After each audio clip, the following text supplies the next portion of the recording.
Okay. Good day, audience. I hope you all are fine. Okay. So,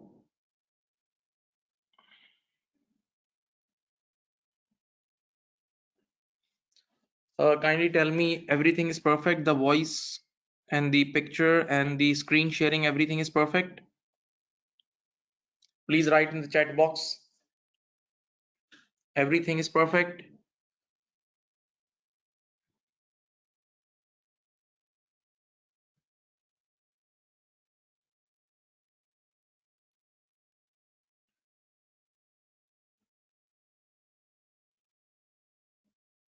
Okay. Now, yesterday we did question number 2 of December 2021 attempt, and then we discussed some issues which may come in current issue section as well. Okay, technical aspects. Now, before moving on to question number 3 of December 2021 latest question, first of all, want to touch this topic, and this is also a little technical topic, and it may come now. Different treatment in individual and consolidated books means same transaction, but different treatment in individual books and different treatment in consolidated books, right? Okay, so these are some examples. These are some examples related to that. The first one is related to IAS 40. The first one is related to IAS 40. Look at this circle. Let us say parent company has given a building to S company on rent. Parent company has given a building to S company on rent. Okay, now if you see parent company individually, that means parent company is earning rental income from that building. If you see parent company individually, that means parent company is earning rental income from that building. So in the individual books of parent company will apply IAS 40 because parent company is earning rental income, right? Okay, but for the purpose of group, hope you remember the whole group is a single thing. Whole, for the purpose of consolidation, whole group is a single unit. For the purpose of consolidation, this building is being used within the group. That's why IAS 16 will be applied in the group accounts. IAS 16 will be applied in the group accounts. Okay, so this was the first example. Separate treatment in individual books, same transaction, but separate IS in the consolidated books. Okay, now the second example. I saw this example in a past paper of old SBR. The old SBR paper was P2 paper, and I saw a 2005 paper. The name of the question was J. Now it's not available, but I saw this question. What is this? P company planned to sell non-current asset to S company before year end. Now wait, I'm sure you all are aware of IFRS 5 non-current assets held for sale. IFRS 5 non-current assets held for sale and discontinued operation. You know, whenever you classify any non-current asset as held for sale, you must meet a certain criteria. And the biggest thing in that criteria, you have to sell it to somebody else. You don't need to sell it yourself. Definitely you are selling to some external party, not yourself. Okay, this is a very important point. Now in that question J, it was given, look at me and listen very carefully. It was given that P company has signed an agreement with S company that after 5 days or 10 days of the year end, parent company will transfer his non-current asset to S company. That means the deal was confirmed. That means it is for sure confirmed thing that parent company will transfer his non-current asset to S company. So when this is a confirmed thing, so in the individual books, of parent company, we should apply IFRS 5 non-current asset held for sale, and we should treat this asset as a current asset. Okay, right? And one more thing, from the day we classified this asset as held for sale, from that date onwards we won't be booking any depreciation. From that day onwards we won't be booking any depreciation because we don't depreciate current assets. Okay, so now in the individual books IFRS 5 is perfect. In the individual books of parent company IFRS 5 is perfect, right? But now come to the consolidated books, single unit, the consolidated books. Just think, parent company selling to S company, parent company selling to S company, that means within the group. So within the group it's not a sale. That means this asset will be used, this asset will be used within the group, this asset will be used within the group continuously. So with for the group accounting purpose still IAS 16 will be applied. For the group accounting purpose still IAS 16 will be applied. Now just for your easiness, I'm telling you something extra. Please open your ears. Now in the individual books you have classified as held for sale, but in the group accounts you have to record it as a non-current asset, IAS 16. So in that case now you normally individual books are given in the question in a practical paper, in complete practical paper individual books are given and you have to make consolidated books. So now you need to do certain things. First of all, you need to shift that asset from current asset to non-current asset. Number two, you have to book certain depreciation as well, because in the individual books the day you classified this asset as held for sale, you stop booking depreciation. Okay, but for the consolidation purpose this is a normal non-current asset. For the consolidation purpose this is a normal non-current asset. So in that case you have to book some extra depreciation as well. Okay,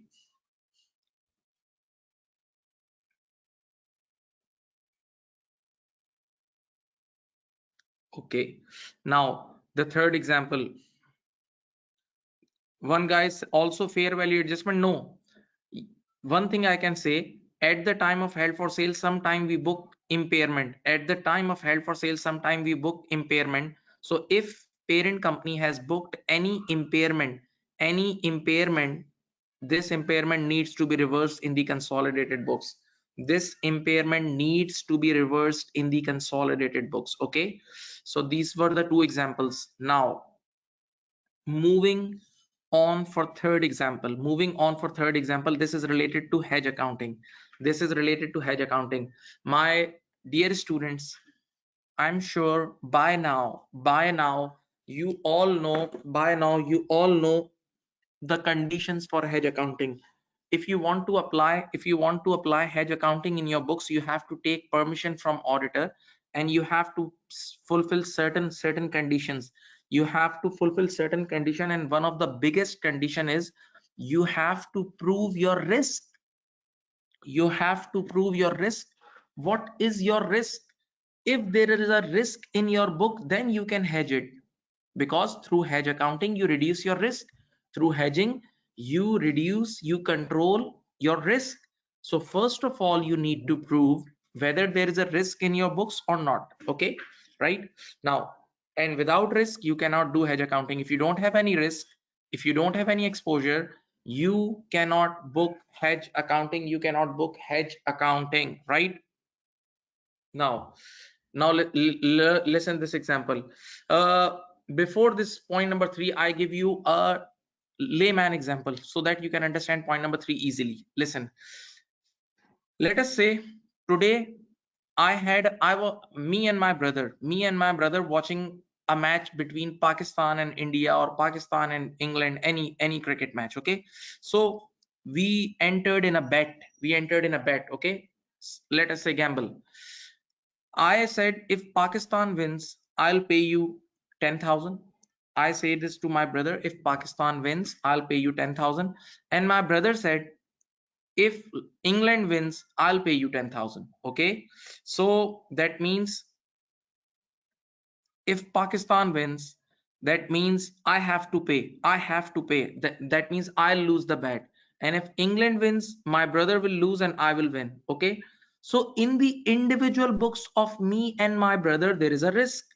In the individual books of me and my brothers separate books, there is a risk. Yes, one of us will win and one of us will lose. Yes, there is a risk. But if you consider it as a family, if you see both of us as a family, then there is no risk. There is no risk. Why? One brother will win and another brother will lose, so net effect will be zero. So same is the case here. Same is the case here. See, family books means consolidated books. Family books means consolidated books. Family books means consolidated books. Listen, P company buying goods from S company in future for fixed price. P company buying goods from S company in future for fixed price.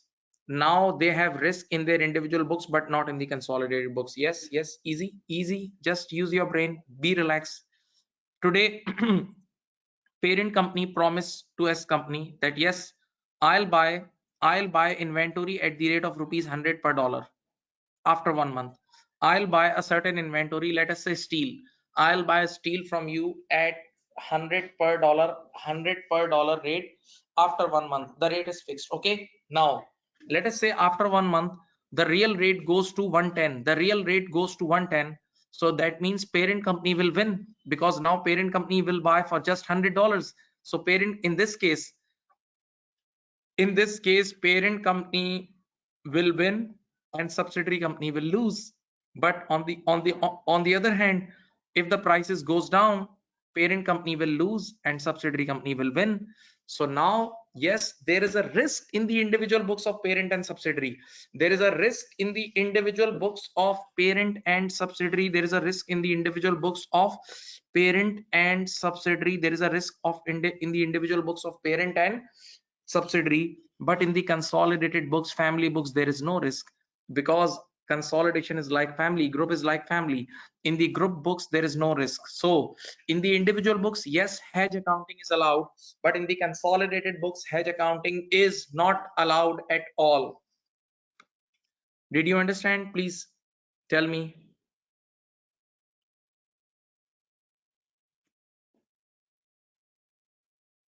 All of you please, all of you please comment. Did you understand these 3 points?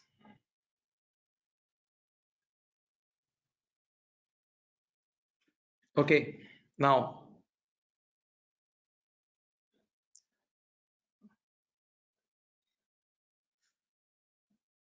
next,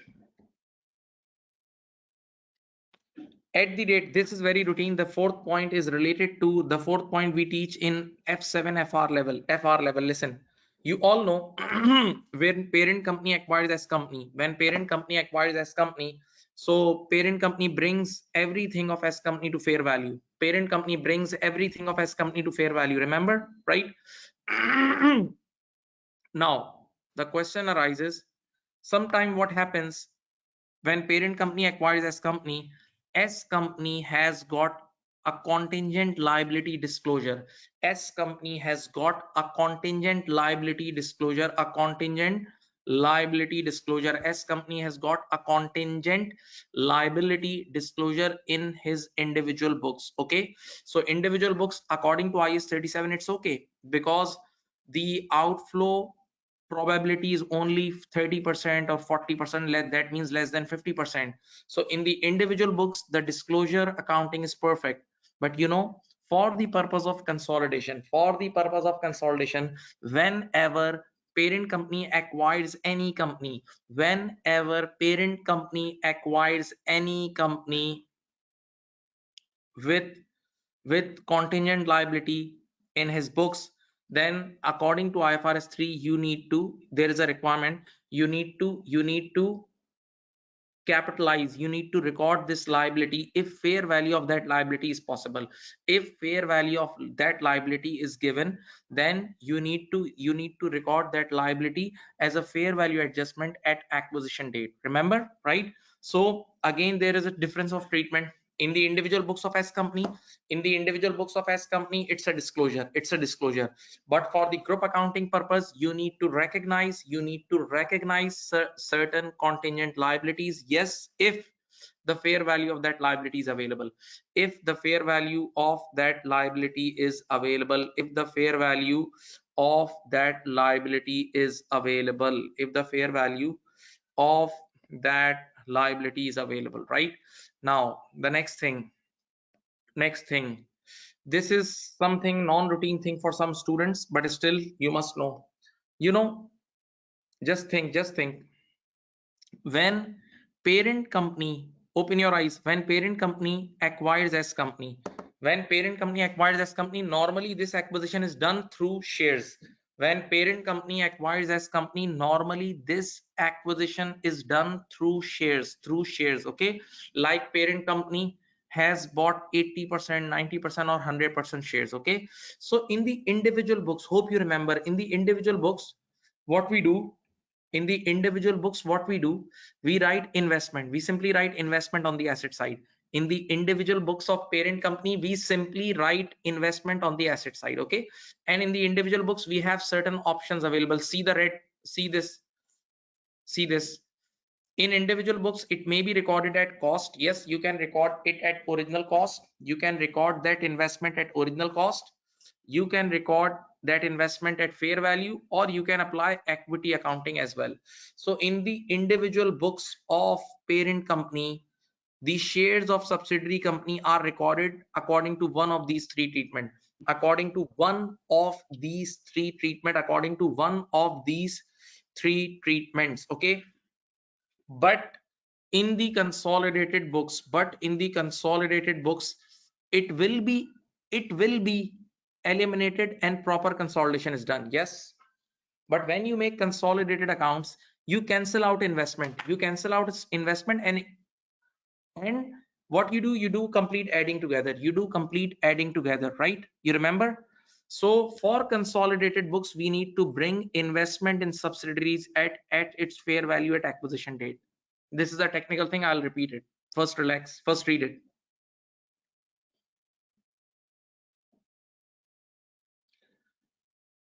I repeat, in the individual books of parent company, you can record investment in subsidiary. You can record investment in subsidiary at cost. Yes, it is allowed, or at fair value. This is also allowed, or you can do equity accounting. These three, you can opt one of the policy, right? But in the consolidated books, you simply know, we cancel out this investment, and we do complete adding together, we do complete consolidation accounting adding together, okay? Now these lines are very important, these are the real lines. See, for consolidated books, we need to bring investment in subsidiary at its fair value at acquisition date, at its fair value at acquisition date. Because why, listen, because acquisition date fair value is used in the computation of goodwill. Acquisition date fair value of consideration, fair value of shares, is used in the calculation of goodwill, and that is to be cancelled out. So what if sometime it happens, and in the previous papers of old SBR means P2 papers, I have seen these questions, and definitely you guys also, you must know about it, that for example, listen, this is 1st January 21, and today I acquired parent company. I am parent company, and today I acquired subsidiary company shares for 150. Today I acquired subsidiary company shares for 150, and in the individual books, of parent company, I picked the fair value accounting. And I recorded the investment of subsidiary company as fair value through P&L. I recorded the investment of subsidiary company as fair value through P&L, okay? So when in the individual books you are doing accounting of fair value through P&L, so definitely you need to bring it to fair value at each reporting date. So let us say after takeover, see, this is the area of after takeover. See, after takeover, in 1 year, the fair value increased from 150 to 200. The fair value increased from 150 to 200. So definitely in the individual books, of P company, the accountant made this entry, investment debit, P&L credit. Accountant made this entry, investment debit, P&L credit. But now when you start consolidation accounting, the first thing you should do is to bring investment at this value. See, This is acquisition date. This date it is acquisition date. This date is acquisition date. So you must bring the investment of subsidiary to fair value at acquisition date. And how you will bring this to fair value at acquisition date? By reversing. See, you need to reverse this entry. You need to reverse this entry. Then only you can do consolidation. Okay, so this is the requirement. This is the requirement of IFRS 3, that if in the individual books you are doing fair value accounting, if in the individual books of parent company you are doing fair value accounting, so whatever fair value differences you have booked after takeover, whatever fair value changes you have booked after acquisition, you need to reverse it for the purpose of consolidated books, for the purpose of just consolidated books. Otherwise, you know what will happen? Two parallel accounting will work. Two parallel accounting will work in consolidated books. In consolidated books, you will be booking gain as well of shares, as well as you are also recording the profits and complete subsidiary as well. So this will be double accounting. So first you need to reverse the fair value gains or losses. If you have recorded after the acquisition date, you need to reverse it. Okay,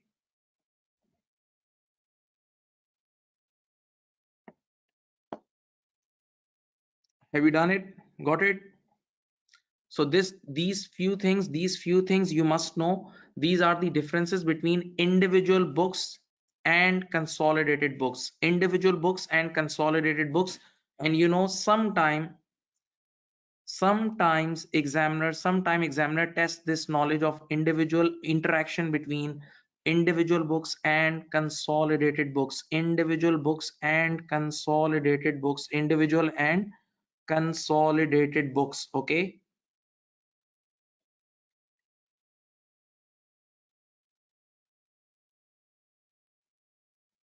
Point four is about F7. Point four is F7. Listen, point four is what? Very simple. Listen, when parent company acquires subsidiary company, when parent company, listen, when parent company acquires subsidiary company, and if there is a case on subsidiary company, for example, there is a case on subsidiary company, but the chances of outflow is only 30%.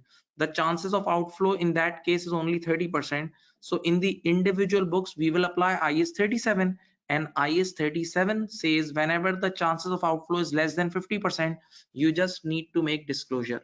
So in the individual books, you will be making only disclosure, right, of subsidiary, and this will be given to you ready made.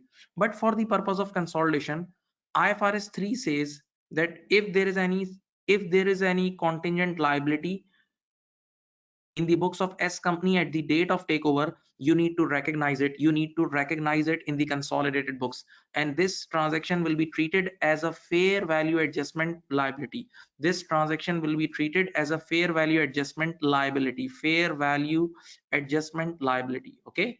Now let's move towards the question number 3. Let's move towards question number 3. Now, first of all, I have a request. This is a practical question. The 50% question of this part is somehow practical. So I would request you to keep a pen and paper with you if you want to understand each and everything. Okay, pen and paper with you, pen and paper with you. Okay, so you can make the double entries yourself, and you can involve in the question. You can involve in the question. You can involve yourself in the question. Okay, now, name of the question is STEM company. Name of the question is STEM company. Now, I would say that majority of things related to this question is basics, like FR level, F7 level. Majority of IFRS 16 part of this question is like FR level, to be very honest. Just keep a paper and pen with you, and make easy entries, easy, and you will understand. Okay, I will keep repeating things as well. And one more thing, the first requirement which we will be doing, is 13 marks, is basically 13 marks. And be very open, you don't need to score 13 out of 13. This, forget it. So don't try to understand each and everything 100%. Write it somewhere. Don't try to understand 100% things of each and everything like exact. No, no. Out of 13 marks, if you score 9, 8, this is excellent. This is excellent. Out of 13, if you score 9 or 8, this is excellent. So, but yes, as a teacher, I'll discuss complete question. I will discuss each and every point. Okay. So don't worry if you have difficulty in 1 or 2 point. It's okay. It's okay. It will happen in the exam as well. When did you score 100 marks in the exam? Is in the exams? Never. So in the exam, you what you do, same technique apply here. That's it. Now, first of all, check the requirement. Go check the requirement of first question. This is the requirement. See, read. Explain. See, this is the requirement. Explain with suitable calculation. Explain with suitable calculations the impact of the three alternative company car option on earning before interest and tax, EBITDA, profit before tax, and the statement of financial position for the year ended. See, three, you need to explain. First of all, explain with suitable calculations as well. So explain plus calculation, and three things: EBITDA, number two, profit before tax, and the statement of financial position, year end numbers. Year end, as a statement of financial position is always as at. Statement of financial position is always as at. Now, second thing is, note, candidate should refer to IFRS 16 where appropriate. Yes, you need to discuss openly. Examiner is saying to discuss IFRS 16 accounting. IFRS 16 accounting. Let's move to the question, please.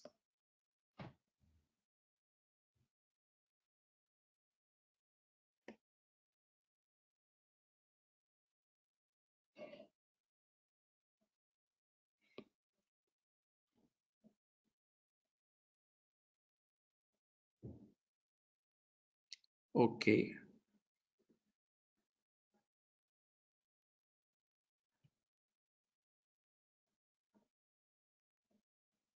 Okay ji. Now, STEM company, STEM company, STEM company is manufacturing company and is considering providing cars for its senior management. It has also entered into an agreement with two other companies to develop new technology, rough legal entity. Now, emphasis company, the financial year end of STEM company is 31st December X7. Don't forget this year end, 31st December X7. So the first requirement is purely related to IFRS 16, and yes, it is a scoring requirement. You can make good marks from this. Okay. Now, just keep a pen with you, and I have also written something with pen, but right now I don't have pen, so only I will refer things. Okay. Now, on 1st January X7, STEM company is considering providing company cars to it for its senior management and is comparing three options. The first option is here. Option number one. This is the car can be leased for a period of 4 years. Stop. First of all, we are lessee. We are lessee because we are taking cars on lease. We are taking cars on lease. We are lessee. And I'm sure you all know, for lessee, there is a new accounting standard of IFRS 16. For lessee books, new accounting standard of IFRS 16, the latest accounting standard is applied. Okay. Now, one more thing.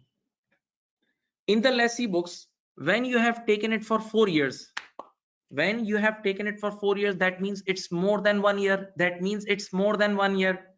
So whenever it is more than 1 year lease, so you need to record it as a finance lease, and you have to make an entry: ROU, right of use debit, and lease obligation credit. ROU debit and lease obligation credit. I'm sure you guys know this. Okay.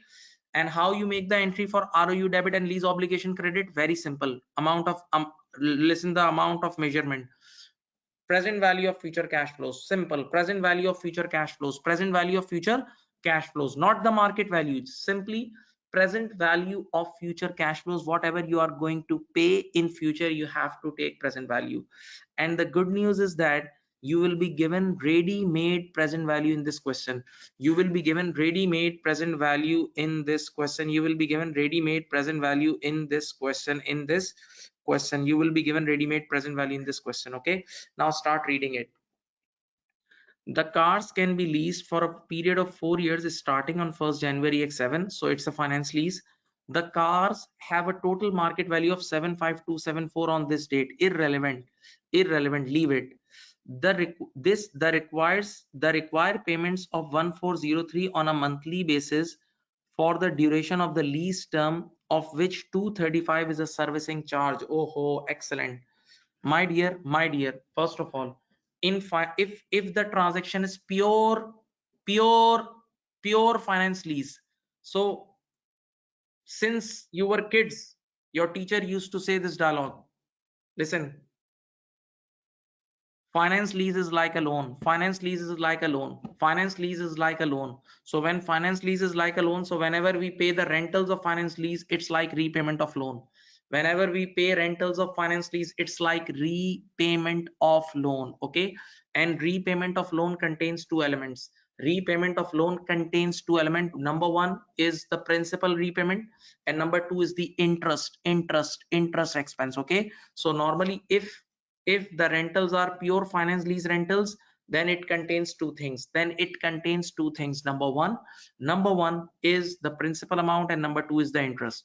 But my dear student, there is one more thing included in it. The required payments of 1403 on a monthly basis for the duration of the lease term, of which 235 is the servicing charges. So servicing charges is a normal expense. Servicing charges is a normal expense, and it will go direct in the P&L. If you are paying servicing charges to anybody, it's a normal expense. And it goes directly in the P&L as an expense. Okay. So now let's calculate the pure lease payments. See, 1403, this 1403 is the per month amount. It includes 235 as a service charge. 1403 is the per month amount, 235 is the service charge. So this is the monthly lease rental, pure lease rental. I have removed the service charge. So now this is monthly, multiplied by 12, 14016. So these are the annual lease rentals, 14016, pure annual finance lease rental I have taken out separately. Okay. Now let's take out the service charge also separately. See this. 1 month service charge is 235. 1 month service charge is 235. So how about 12 months? 12 multiplied by 235 is 2280. 12 multiplied by 235 is 2280. Okay. So this 2280 will directly go in PNL. This 2280 will directly go in PNL. Okay. Right now, be active. STEM company wishes to show the servicing charge as a separate line item in the profit and loss. Okay, good. It's expense. Service charge is an expense. Yes, you can book in the P&L. At the end of the 4-year period, still the story is going on. At the end of the 4-year period, there is no option to renew the lease. Okay, very good. Or purchase the cars. Very good. We don't want this car. And there is no residual value guaranteed. No guaranteed residual value. Thank God, no guaranteed residual value. Otherwise, it will be included in the present value of lease payment. Leave it. Now, the interest to be charged for the year ended 31st December X7 is correctly, see the word correctly, calculated at 2274. Interest element is also given.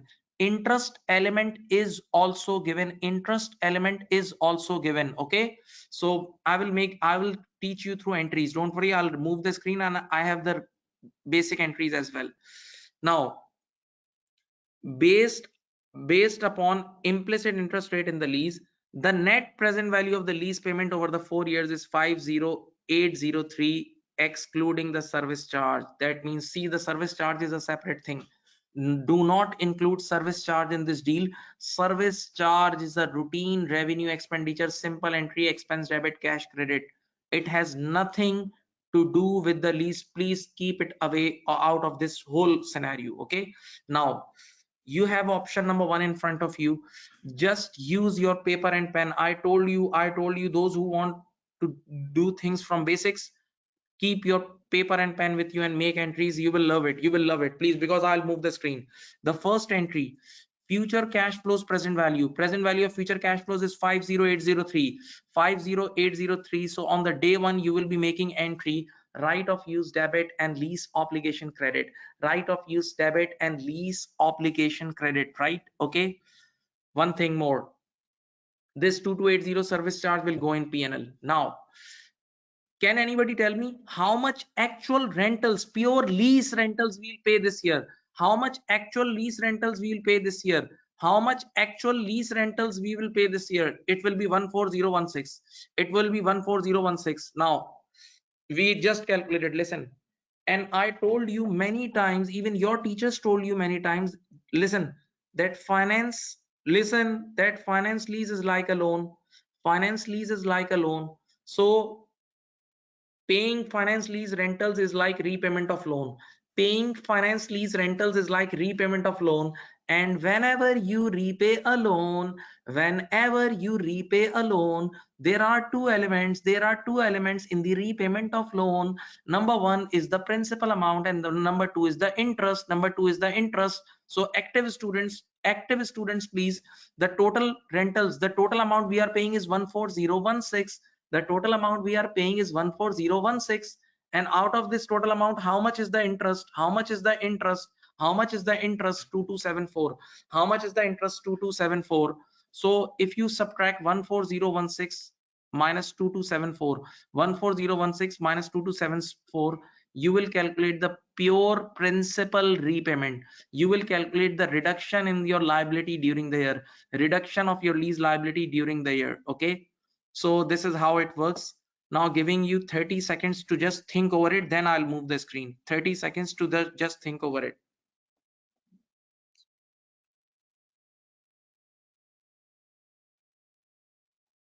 Now wait. See this. Just for you guys, I have made these entries. Just for you guys, I have made these entries. Look at here. ROU debit and lease obligation credit. This is the first initial entry on day one. Okay. Now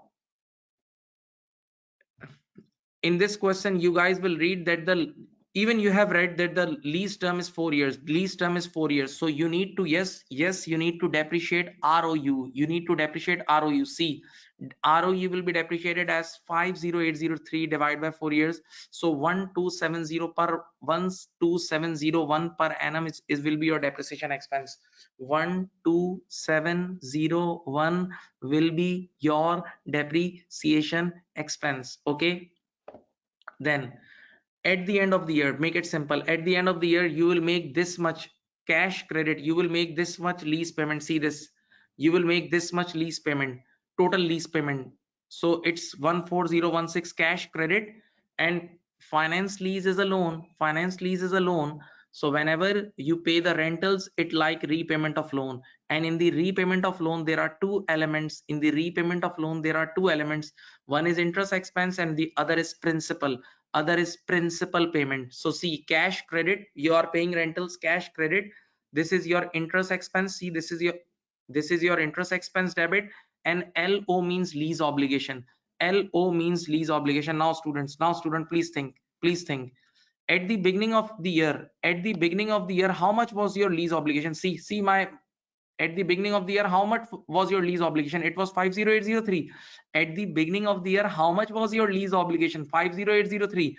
And it reduced by this amount. See, it reduced by this amount, 11742. So at the end of the year, your lease obligation will be this. At the end of the year, your lease obligation will be this. See, 50803 minus 11742. So this will be 39061. Okay, so the whole story, almost the whole story is here.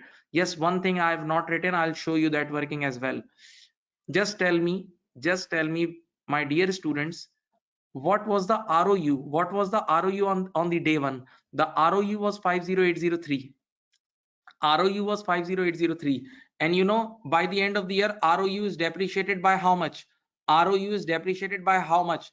12701. 12701. So just think, 50803 less 12701 will give you year-end net book value, will give you year-end carrying value or net book value. So almost all the SOFP and income statement figures are in front of your screen, are in front of your screen, are in front of your screen. Okay. Now, one more thing. As a student, you may ask, sir, what will go in the PNL? Where? What will go in the PNL? Where? Listen. One thing, interest expense will go in the PNL 2274, depreciation expense 12701 will go in the PNL, and service charge 2280 will also go in the PNL. I repeat, I'm just discussion the option number one right now. In option number one, interest expense will go in the PNL 2274, depreciation expense will go in the PNL 12701, and service charge will go in the PNL 2280. Okay. So right now I have just taught you this thing, nothing else, nothing else. I hope and I'm sure you understood it. I'm sure.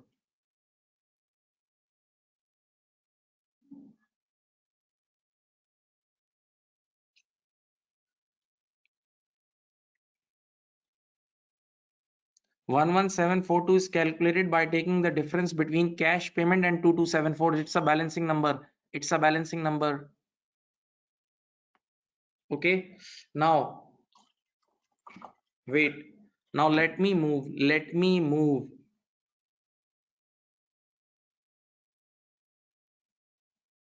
Now. Let me move. See this thing, one more thing, other relevant information. I'm not discussing right now immediately the other two options. Let me go in pieces. The profit before tax and profit before accounting for any three options. See this line, the profit before tax and profit before accounting for any three options car is likely to be 100,000. This is the profit for the year ended 31st December X7. STEM company depreciates car over 4-year period using straight line method. Okay. You know what this 100,000 means?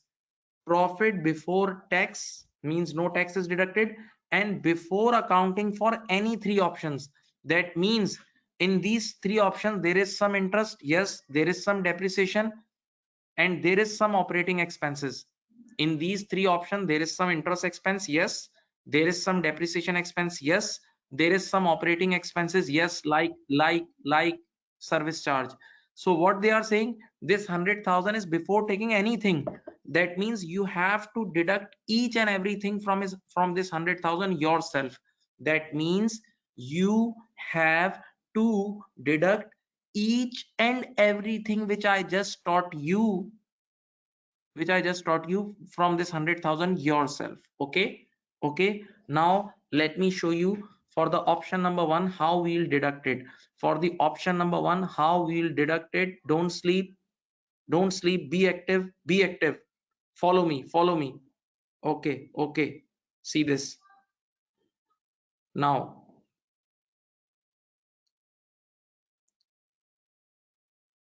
don't get worried by seeing the full page working. It's okay. It's okay. It's common. Just see the first column.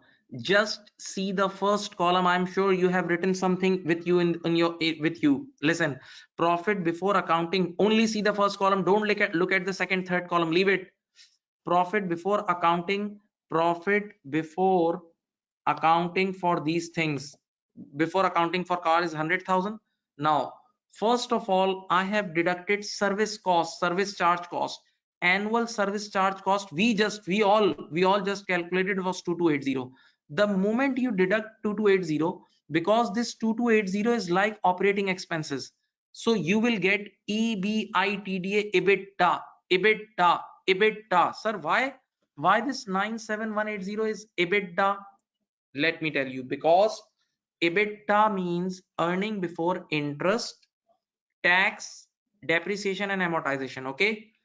In the question, examiner openly told us, in the question, examiner openly told us that the profit was before tax. Profit was before tax and before accounting for all these options of cars. So before accounting for all these options of cars means before accounting for depreciation, before accounting for amortization, and before accounting for any expenses related to these cars. So that means the moment you deduct the service cost, the profit that will come will be EBITDA, because right now we haven't deducted depreciation, interest or tax yet. We have not deducted interest, depreciation and tax. So this profit 97180 is EBITDA. Use your brain and think over it calm, in a calm way. Will go relax. Now from this EBITDA, now I'm going to deduct depreciation. I calculated depreciation with you guys. Now this depreciation was 12701. This depreciation was 12701. See, 12701. Then interest expense was 2274.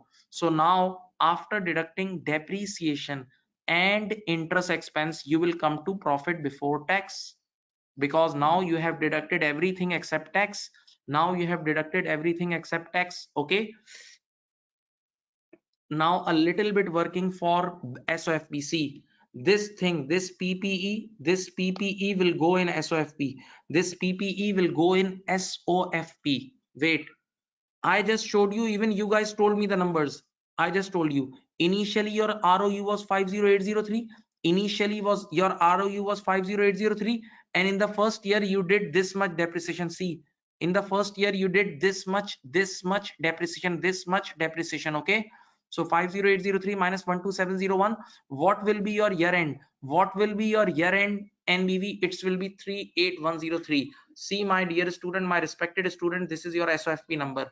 This is your year end SOFP number. Okay, and one more thing I told you, and I have calculated you that lease liability at the year end was 39061. Lease liability at the year end was 39061. I already taught you in the above slides. Yes, I admit in the theory you need to write that this lease liability will be split between current and non-current. This lease liability we need to split between current and non-current, but right now no more information is given. That's why you can't split it. You just need to write in theory. Did you understand this first column? Don't look at column 2 and 3. Leave it. Did you understand this first column?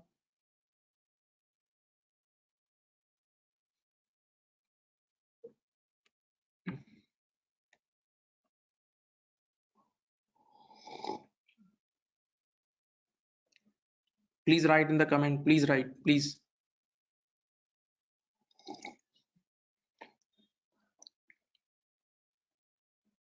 Good. Be positive. Think good. EBITDA full name is earning before interest, tax and depreciation. Dear student, I taught this yesterday.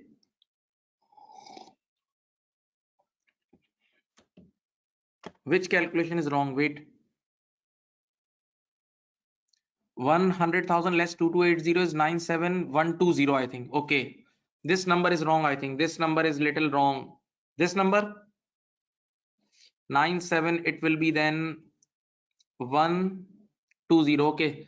This will be my mistake, but I don't have pen right now. 100,000 less 2280. Wait, let me check. Let me check it for you. Oh no, sorry. Wait, this number is wrong. Sorry. This is 2820. Wait. Oh, wait. This number is I copied. This number is wrong. This is 2820.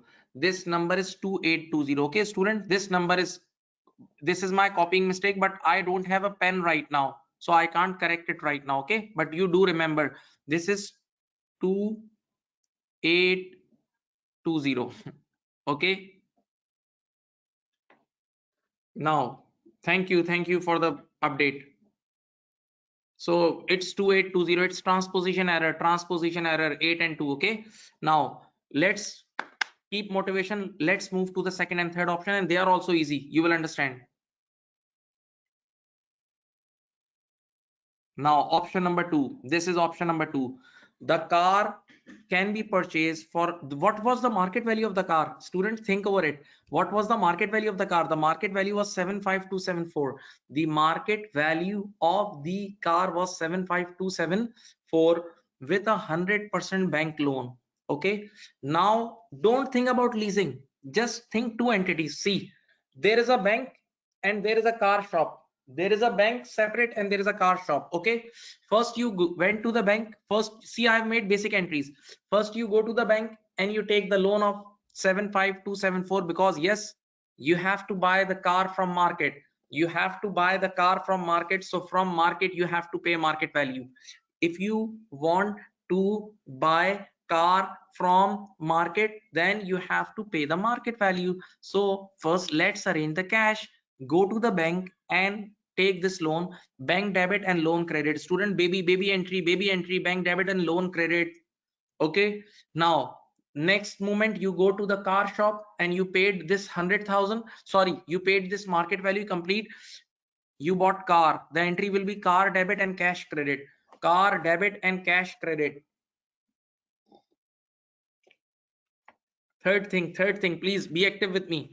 Now again you have to pay the monthly service cost of 235. Same monthly service cost. Sorry, I skipped one line. The car would be purchased on 1st January X7, that is the first day of our accounting period, and held for 4 years. Okay, 4 years. The estimated residual value, now the residual value is also given, and I'm sure you know how to calculate depreciation using straight line method. Depreciation using straight line method. Now wait.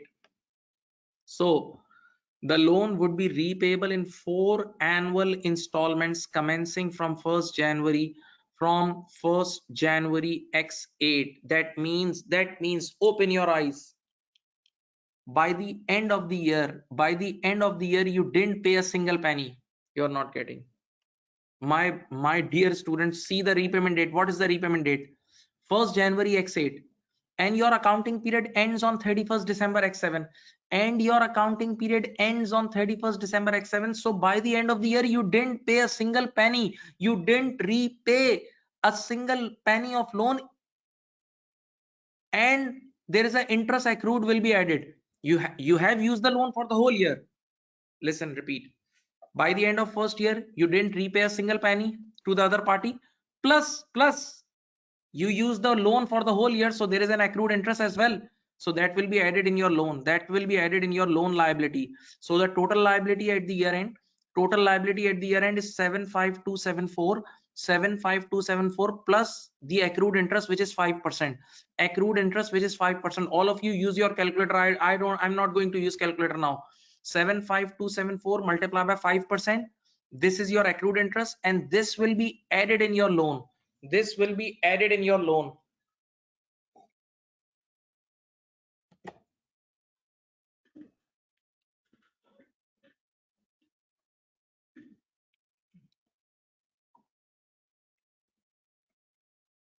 Okay, now, so first of all, you've got the bank loan, then you bought the car, and now let's simply depreciate the car. How will you depreciate the car? How will you depreciate the car, students? See, cost less residual value divided by life. See the formula, this formula, cost less residual value divided by life, cost less residual value divided by life. Okay, so this will be 11380 per annum.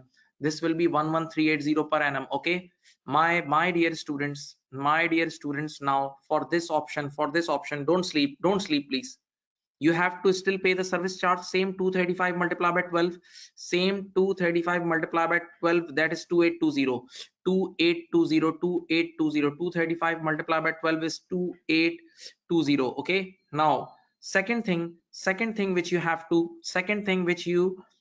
to book as an expense is depreciation expense of 11380.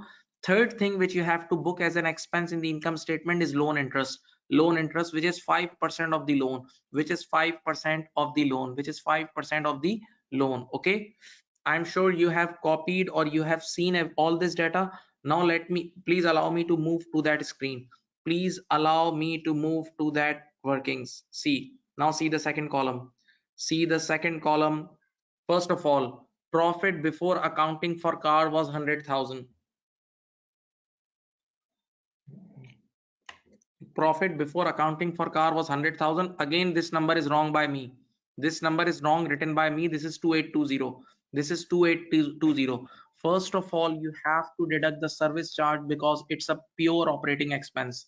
Once you deduct this operating expense, then you will get the EBITDA. See, this 97180, this 97180 is EBITDA, earning before interest, tax and depreciation. Now let's start deducting the two things. The first is depreciation. See, this is the depreciation and this is the interest. 3763 is the interest. Sir, how did you calculate the interest? Sir, how did you calculate the interest? All of you, please take out your calculator. Write 75274 multiply by 5%. 75274 multiply by 5%. So now your profit before tax is 82037. Just use your brain. In the first two options, the profit before tax is almost same. In the first two options, the profit before tax is almost same. Now once again, you have to book in the year end because you recognize the asset and liability. You recognize the non-current asset and liability, so you have to show in the SOFP. In the SOFP, we report non-current asset at carrying value like NBV.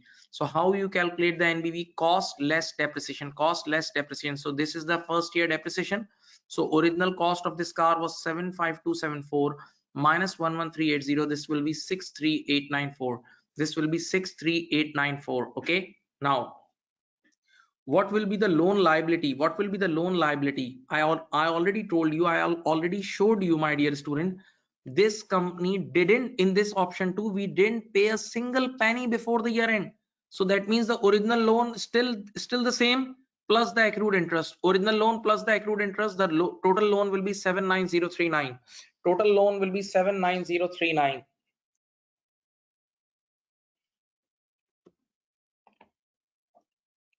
Just an extra thing. Out of these two options, in which option the liability is higher? Out of these two options, in which option the liability, the loan amount is higher? This is the purchase with loan, but second column. So when loan is higher, obviously your gearing will be higher. In the second option, as you are taking more loan, so it will be adverse for your gearing. It will be adverse for your gearing. It will be adverse for your gearing, right? Okay, now this was the option 2. Did you understand? Please let me check.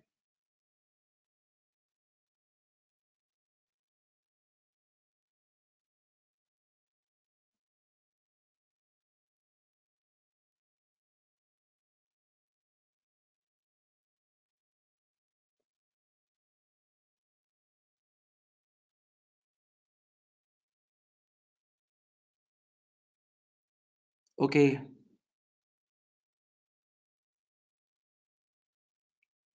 okay, thank you, please take care. Good. Now the third option is the third option.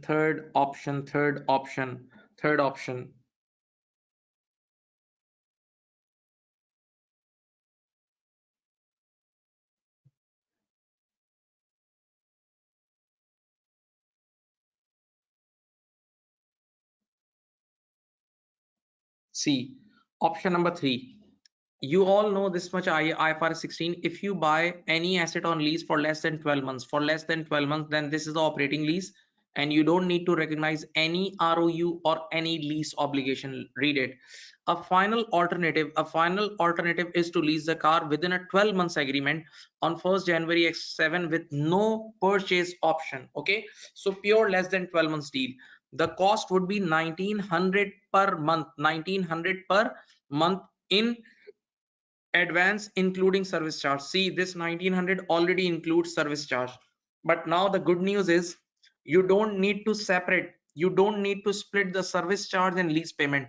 You don't need to split service charge and lease payment because this is operating lease.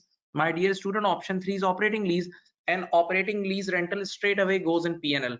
Operating lease rental straight away goes in PNL, straight away goes in P&L. Okay, so no need to split. So 1900 is per month thing, multiply by 12 is 22,800. 22,800. Okay, right? So now listen, as in this third case, see, STEM company would take advantage of the short-term lease exemption under IFRS 16.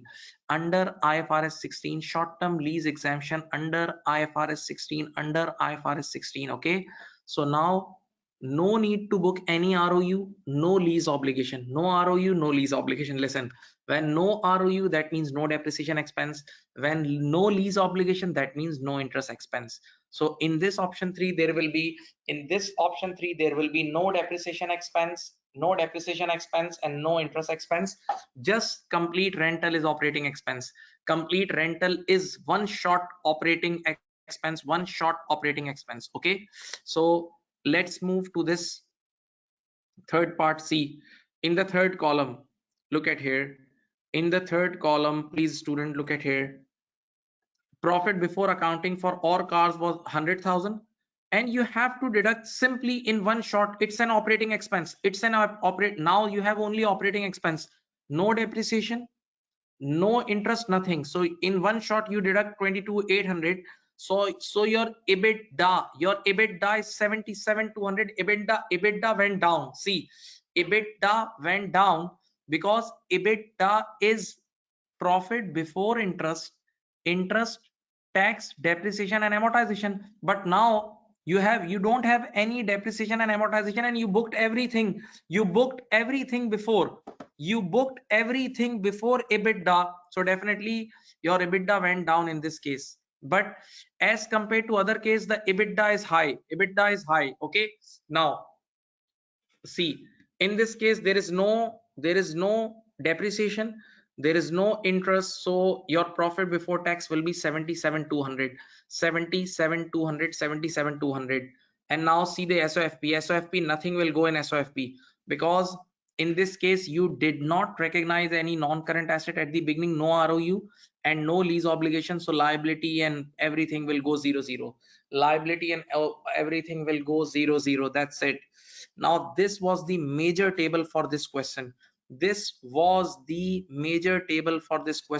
you understand this table, you simply have to write according to this. That's it, in very simple words. Now wait, if we talk about EBITDA, if a company wants higher EBITDA, if there is a company whose performance is checked by the user using EBITDA, so which option they should choose to increase the EBITDA? Definitely first or second. First and second option is good for EBITDA. First and second option is very, very good for EBITDA. Okay, right? Are you getting? But yes, again, one more thing, let me tell you. Have you ever heard about in your basic studies F7 FR level, you know the ratio asset turnover? Have you ever heard about asset turnover? Take out your pen and write the formula. The asset turnover is equal to sales divided by total assets. Write this formula: sales divided by total assets. Asset turnover is equal to sales divided by total assets. Okay, now listen. Total assets are coming in denominator. So if your denominator will go up, your asset turnover will go down. I repeat, write the formula: asset turnover is equal to sales divided by total assets. Okay, sales divided by total assets. So if total assets are coming in denominator, so now just think, if your total assets will go up, your asset turnover will go down. And in option number 1 and 2, see, in the option number first and second column, there is a PPE. See, there is a PPE. That means there is a non-current asset balance. So in option number 1 and 2, there is a higher balance of asset. So option number 1 and 2 is adverse for asset turnover. Option number 1 and 2 is adverse for asset turnover. Think over it, please. You can think now. You have paper after 15-20 days. But in option 3 there is no asset. See, in option 3 there is no asset, so option 3 is good for asset turnover. Option 3 is good for asset turnover. Think over it. Similarly, in option number 1 and 2, in option number 1 and 2 there is a lease liability. In option number 1 and 2 there is a lease liability. Okay, so option number 1 and 2 is not good for gearing. Option number 1 and 2 is not good for gearing ratio, but yes, in option number 3 there is no liability. In option number 3 there is no liability, so option number 3 is good for gearing ratio as well. Option number 3 is good for gearing ratio as well. Okay, did you understand these things? So I would say, now I won't ask did you understand. Did you understand 70% of this topic? That's more than enough. Did you understand 70%?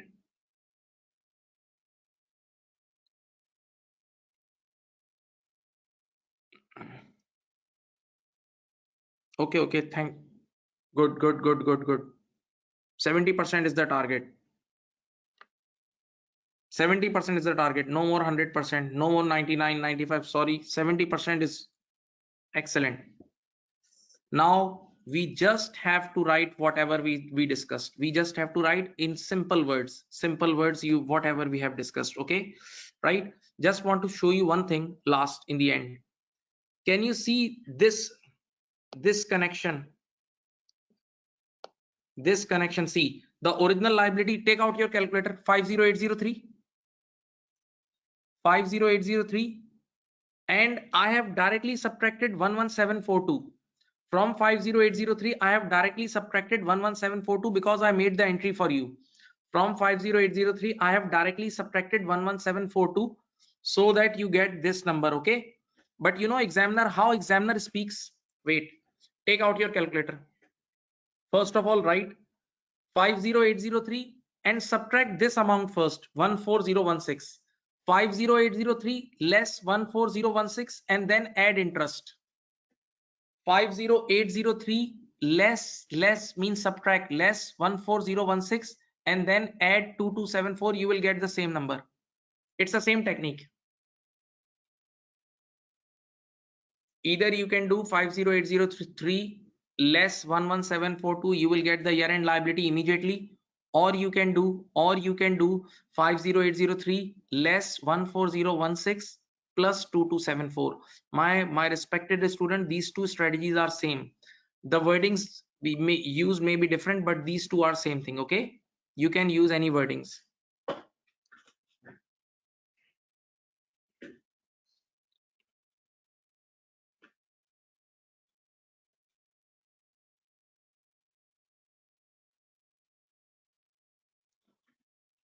Okay, let's see how to discuss. See, this is the first treatment. This is the first treatment, and you have to write in simple words. Treatment option number 1, C, leased for a 4-year period, a right of use of asset and as lease liability of 50803 would be recognized. Yes, ROU debit and lease obligation credit we just did with the present value. Okay, now the annual lease component of the lease payment, pure lease payment, remember 1403 less 235, we remove the service charge. I did in with you and multiply by 12, so it will be 14016. We already did this, please, we already did this. And the service component is 2820. This is 12 times 235. At 31st December X7, operating expenses will comprise the service component. Yes, depreciation is also an operating expenses. Yes, and interest 2274. These three things will go in P&L.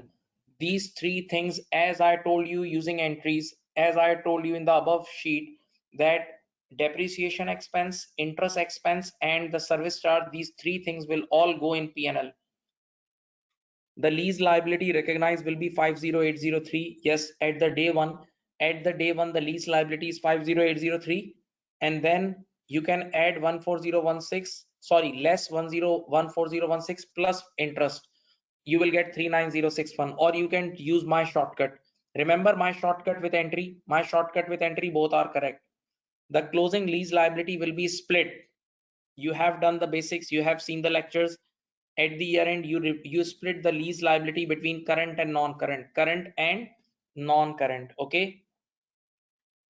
IFRS 16 requires a company to recognize interest on lease liabilities separately from depreciation. Yes, depreciation is a separate expense, interest expense is a separate expense. Interest expense is part of finance cost. Interest expense is part of finance cost. Now, my dear student, these are normal discussion. No, this discussion is not abnormal at all. Means whatever we were doing, we just have to write in simple words, and yes, your wordings may be different, this is totally fine,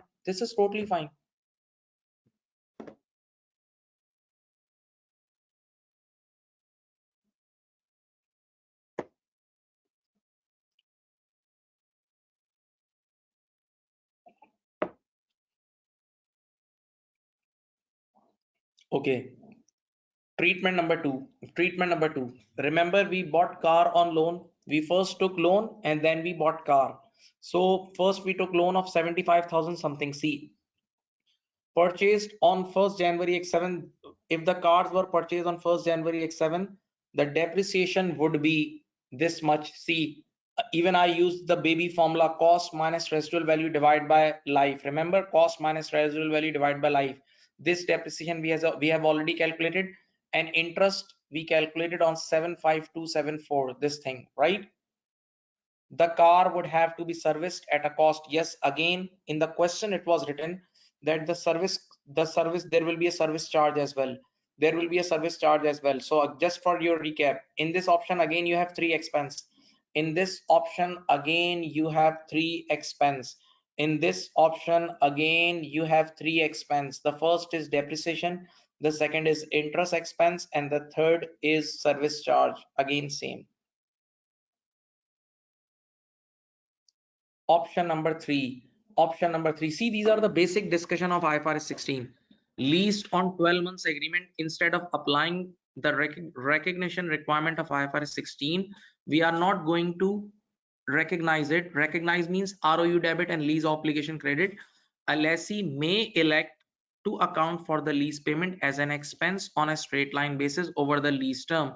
Now you can simply book expense debit and cash credit. These two are the options. Leases with a lease term of 12 months or less and containing no purchase options. And number two, low value asset. Remember, low value asset. You can also get exemption on low value assets as well. Okay. So as in the question, we are not doing anything.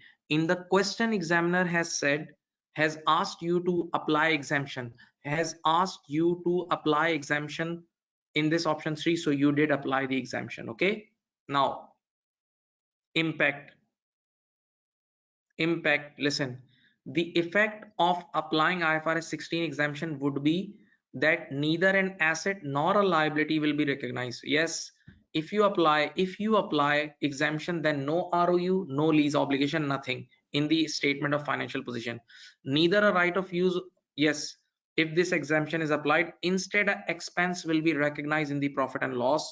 So simply 12 multiplied by 1900, 12 multiplied by 1900, straight away 22,800 for the whole year will go in P&L. Operating expenses will be debited by 22,800. This is the impact of this third option, which was exemption.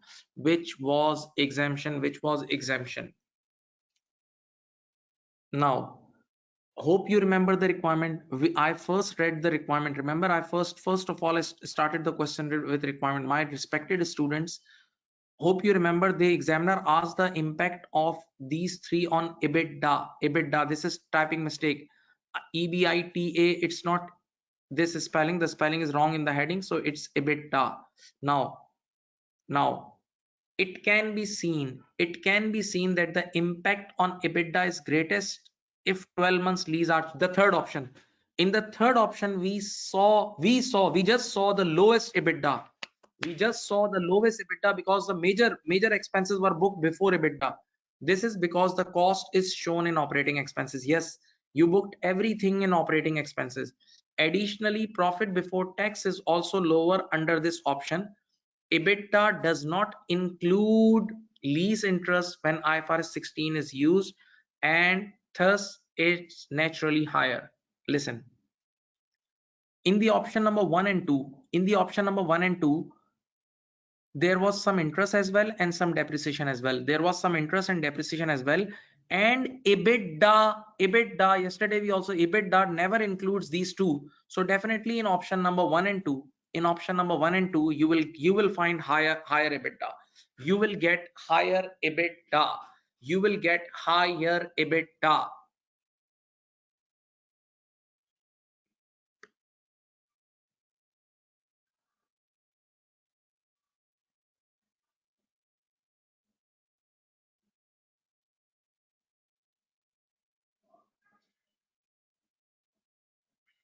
Now, impacts. So listen, the carrying amount, sorry, I missed one para. Yes, if 12 months leases are chosen, then there will be no recognition of an asset or for the car, which will result in a higher asset base for the 4-year lease purchase of cars, which will affect the ratios such as asset turnover. Yes, I taught you this. In option number 1 and 2, you will have a higher amount of assets, because in option number 1 and 2 you were recognizing assets. So definitely it will impact your asset turnover adversely. It will affect your asset turnover adversely. I just taught you, remember I taught you this. And then a 12-month exemption good for gearing. One more thing I have added, in option number 1 and 2, there will be impact on gearing as well. But in option 3, your gearing will be fine. I taught you this, students. I discussed this. Now, IFRS 16 treatment number 1, the carrying amount. Now you need a little energy, please, little energy. And if you don't understand, no issue.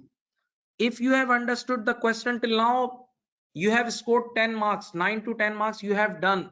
These are extra marks. Just think, the carrying amount of the leased car will be typically reduced more quickly than the carrying amount of lease liabilities. Stay calm. Wait, the carrying amount of leased car will typically reduce more quickly than carrying amount of the lease liabilities. This is because in each period of the leased car is depreciated on a straight line basis. On the other hand, lease liability is reduced by the amount of lease payments made and increased by the interest, which reduces over the life of the lease. Slow. First read it and think. I'll show you some entries as well. I'll show you the entries. Now, just for you guys, I have used some imaginary numbers, and even these things you guys study in F7 FR level, and sometime teacher teaches in SBR as well. Sometime. Let me show you something for you.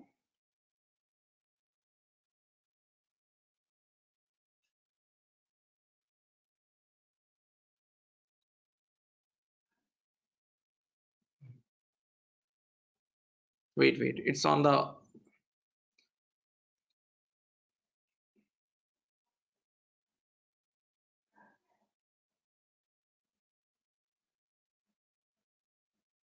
yes, see this. Do you remember this lease amortization schedule? I have made this imaginary lease amortization schedule for you guys. I have made this imaginary lease amortization schedule. In finance lease, you guys used to make this date, rentals, finance chart, decrease in lease obligation, and balance lease obligation. Remember in finance lease, you guys used to make this. So now use your brain. Initially your lease obligation was 50803. In the first year, this was your total rentals and this is your interest. but you know, you don't decrease your liability with the complete rentals. You don't decrease your liability with the complete rental. You first take the difference. You first take the difference between these two, and then you reduce with this amount. So that means initially your liability was 50803 and it decreased by this amount. So year end liability is this, year end liability is this. But you know, the ROU side,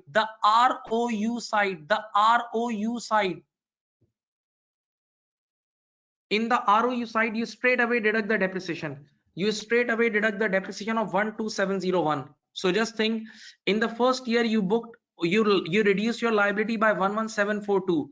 You reduce your liability by 11742, but your asset went down with more pace. Your asset went down with a bigger pace. So in this way, your carrying value of asset is going down with more speed, but liability is not going down with that speed. Just think, this second year, these are imaginary numbers. See, I have taken imaginary numbers in the second year. I have taken imaginary numbers in the second year. These are not given in the question, please. These numbers are totally imaginary numbers. So this thing is written by me in the solution I just showed you, that the asset goes down with higher pace, but the liability goes, comparatively liability goes slowly. Liability goes down slowly, liability goes down slowly. Okay, so what will be the impact on the equity? Let me show you. What will be the impact on the equity? Let me show you.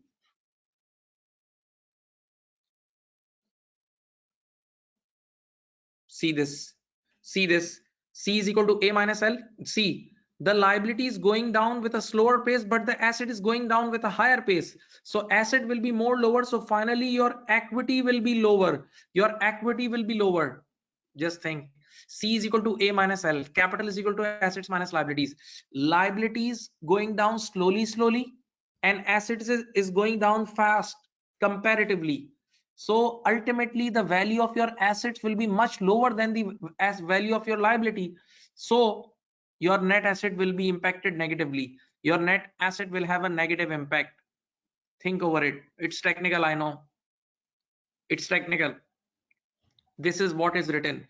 The carrying amount of the leased car will typically reduce more quickly than the carrying amount of the lease liabilities. This is because in each period of the lease, the leased car is depreciated on a straight line basis.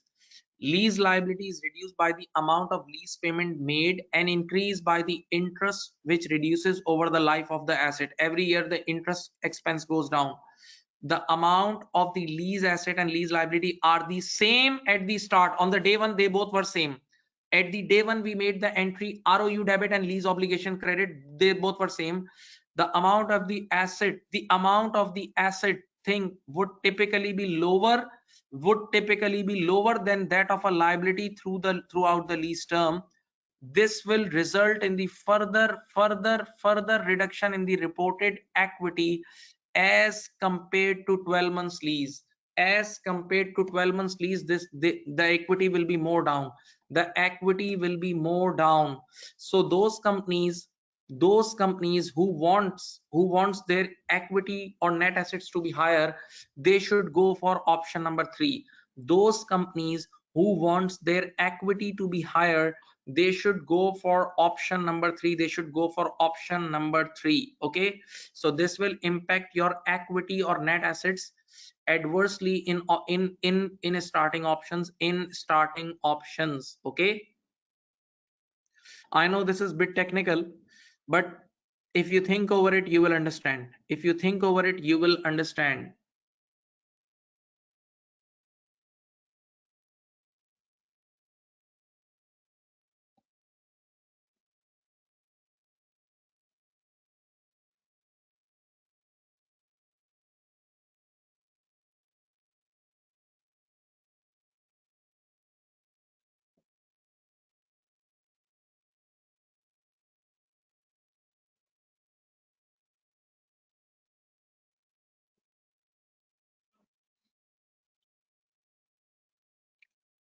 My dear student, please, first of all, let me, asset is going down with higher speed, liability is going down with lower speed. Because whatever rentals you are paying, you don't deduct the complete amount from the liability. There is one thing which is interest. C is net assets. C means capital. C means capital. C means capital. C is equal to A minus L is it means capital is equal to asset less liabilities. And capital means equity, and capital also means net assets.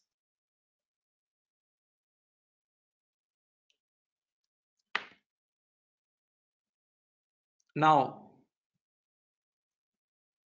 let's move to the second part of this show, and which is, now wait, you might have studied, listen, IFRS, you might have studied IFRS 11, joint arrangement, joint operation and joint venture, we'll have a recap of this as well here.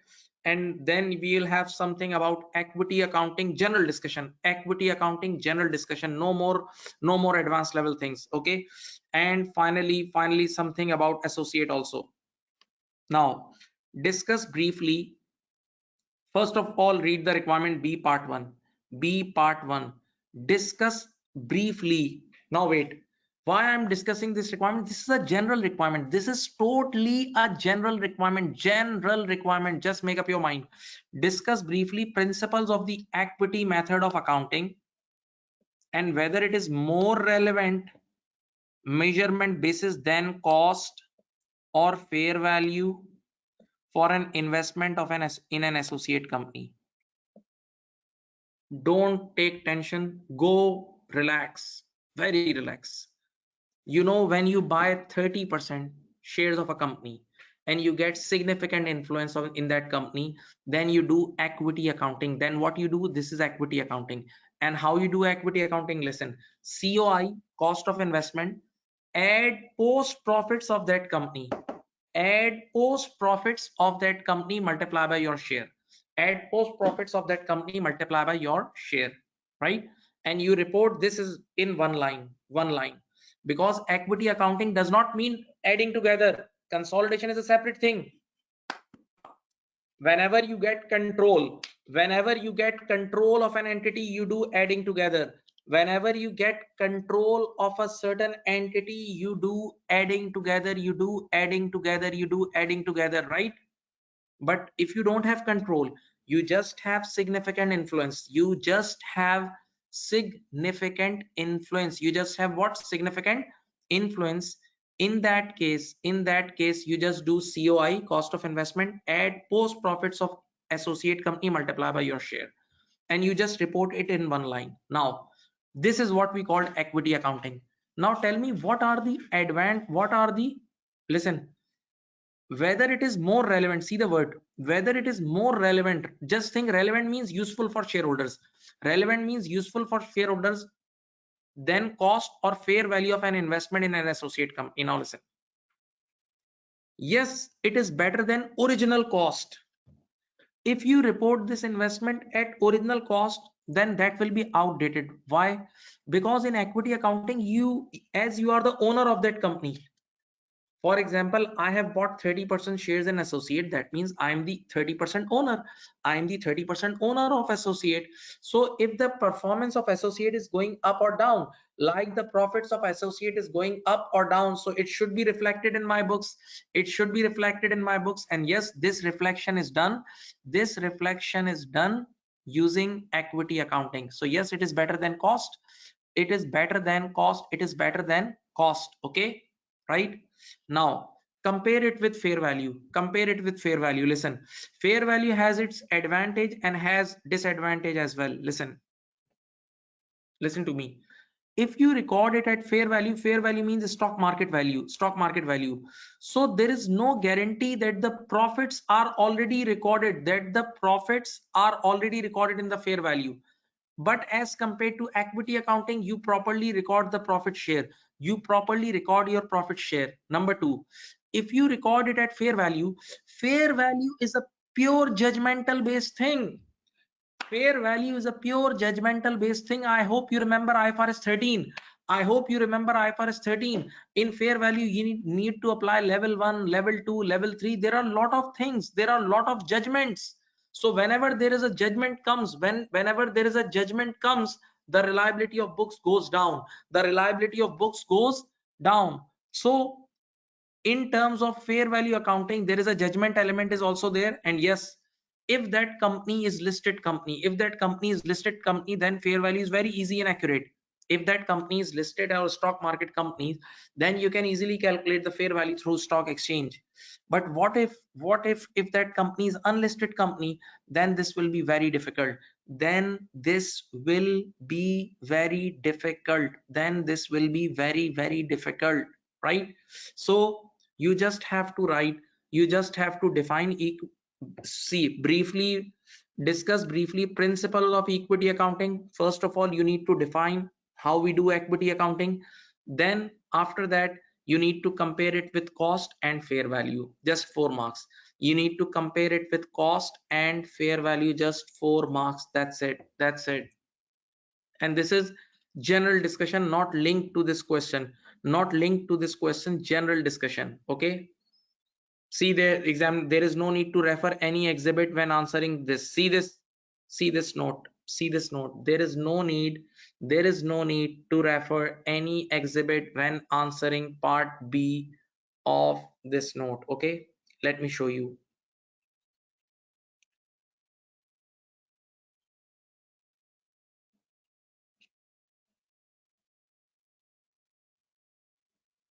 Okay, please, this is what the answer is. The equity method is is a measurement method and not a consolidation method. It's not consolidation, it's not adding together. As equity accounted entity remains as a single line in the investor's statement of financial position and IFRS standards, consolidation is based on the existence of control. Yes, you do adding together when you have control, but when you have significant influence, you just do equity accounting. Now, equity accounting is a measurement method for investments where there is a significant influence and recognizes associate profit which have not been received and could not be successfully demanded, now wait, you know, you have 30% shares but you cannot take out in the form of dividends. You cannot, you don't have control, that's why the word successfully demanded is written, right? Now, equity method, provides better information. Equity method provides better information that provided cost, but it then that provided by cost. Yes, first of all we need to compare it with cost.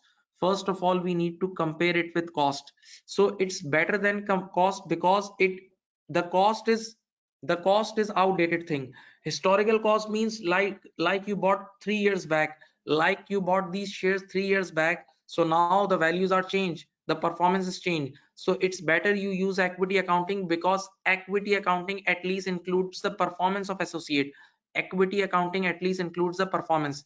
But it can be argued that where investments are listed, then there is no reason not to use fair value. Yes, when it is a listed investment, then the fair value is excellent, because fair value gives you the real picture.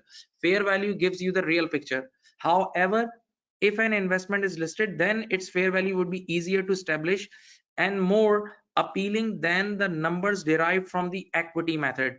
If the associate is unlisted, then there might be questions about the verifiability of fair value. Then this fair value will be totally judgmental, right? So yes, if that associate is listed, then it's very easy to calculate fair value, and yes, fair value gives you the real picture. But if it is unlisted, then it would be very difficult,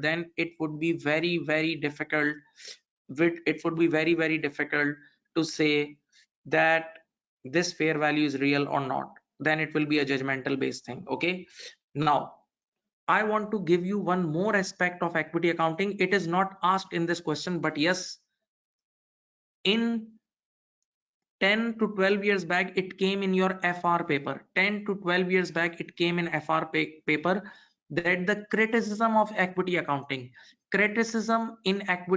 what is bad in equity accounting? Listen, in equity accounting, look at here, You just write one line. You write carrying value of investment and associate in your balance sheet. In your SOFP, you write only one line for that company. Only one line for that company. You don't do top to bottom adding together. In consolidation with subsidiary, you do top to bottom adding together. But in equity accounting, you just report the complete investment in single line. And you know, when you report anything in one line, many things are hidden then, many things you hide then, many things are not reported accurately. What is the logic? Let me give you one practical example. Yes, listen, this example. Assuming one of my student needs a job. One of my student needs a job. Listen, I told that guy, yes, I have a job in a company, and you have to just manage a working capital of 3 million. First of all, you know the formula of working capital is current asset less current liabilities. Current asset less working capital is current asset less current liabilities. So one of my student asked you, sir, I want to do job. So I said, okay, can you manage working capital? He said, yes, I can manage working capital. So you know what I told that guy, I have a job, and in that company you have to manage just 3 million working capital. You have to manage just 3 million working capital. Now what that student was thinking, that the working capital means current asset minus current liabilities, current asset minus current liabilities. So 3 million means 4 minus 1. There will be 4 million current asset and 1 million current liabilities. Okay, so I told him, okay, just you just have to manage 3 million working capital. You just have to manage 3 million working capital. So he agreed on a very low salary. He agreed that job on a very low salary. But the moment he entered in the company, he found this. The moment he entered in the company, he found this: working capital is 3 million, correct? Working capital is 3 million, but how this is calculated? 100 million current asset and 97 million current liabilities. 100 million current assets and 97 million current liabilities. Yes, 100 minus 97 is also 3, and 4 minus 1 is also 3. But there is a big difference between these two companies. Managing this company is hell. So you know, whenever you judge things with a single figure, you get distracted, you go in the wrong direction, you take wrong decisions. You're not getting my point. Whenever decisions are taken on the basis of single figure, see working capital 3 million, that guy was thinking that I will go in this company 4 minus 1, but you know, we sent him in this company 100 minus 97. Although the end figure 3 million is same, working capital 3 million is same, but there is a big difference between these two companies. So same is the problem with equity accounting. Equity accounting is also one line thing. Equity accounting is also one line thing, and this one line thing sometimes creates difficulty in understanding the reality of that project. So this is the criticism on equity accounting. Did you understand this last criticism? Please tell me.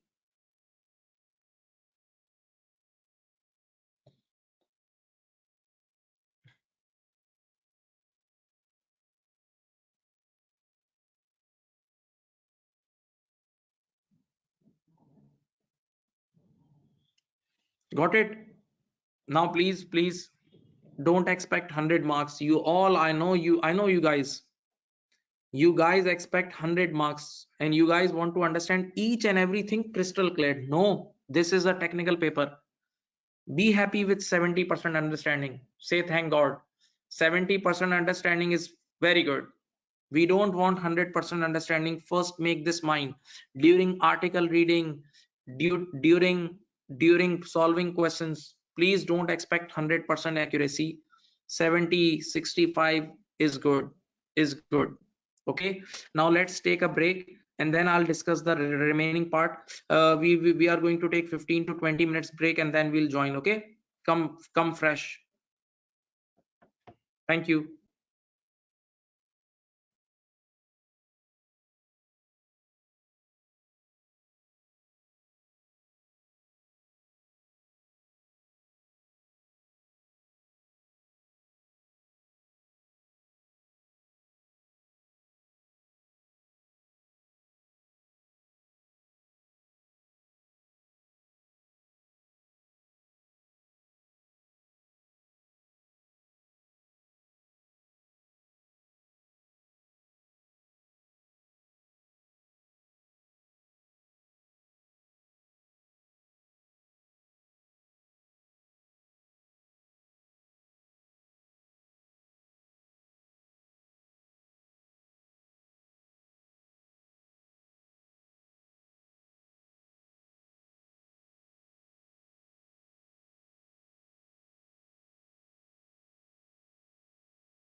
Okay.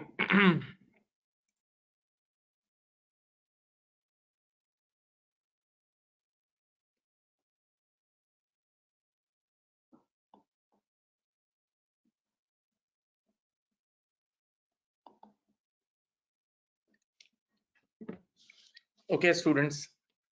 Now we are moving towards the remaining part.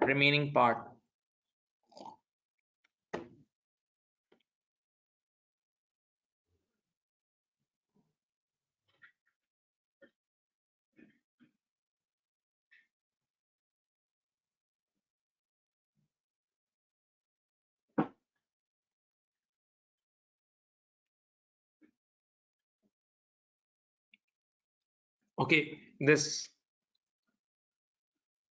first of all, there is a standard IFRS 11 joint arrangement. Joint arrangement is applied first thing when you have joint control, when parties, investors have joint control. Joint control means unanimous consent. Unanimous consent. For example, there are three people, and if they claim they have joint control, means we need yes from three of them, we need vote from three of them in order to change anything, in order to implement any significant decision, any significant thing. Okay, so we need vote of from all three of them. If one of them say no, that means that thing cannot be changed. So the basis of this IFRS 11 is joint control. This is must. Now there are two types of arrangement, joint arrangement. One is joint operation and second is joint venture.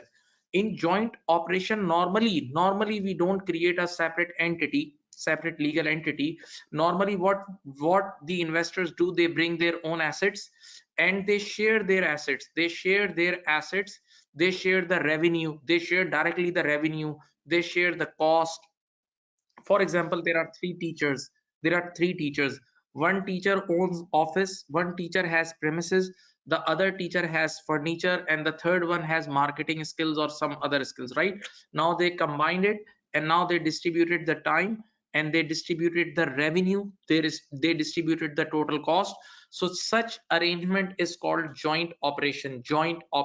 Okay, and in this joint operation, you directly, in this joint operation, right now in this question there is no joint operation, it's joint venture. In joint operation, we directly own the assets, the parties have direct interest in the assets. They are responsible directly for the liabilities. And for the accounting treatment, what they do, they directly book the revenue, cost, the asset share in their own books simply. But on the other hand, joint venture,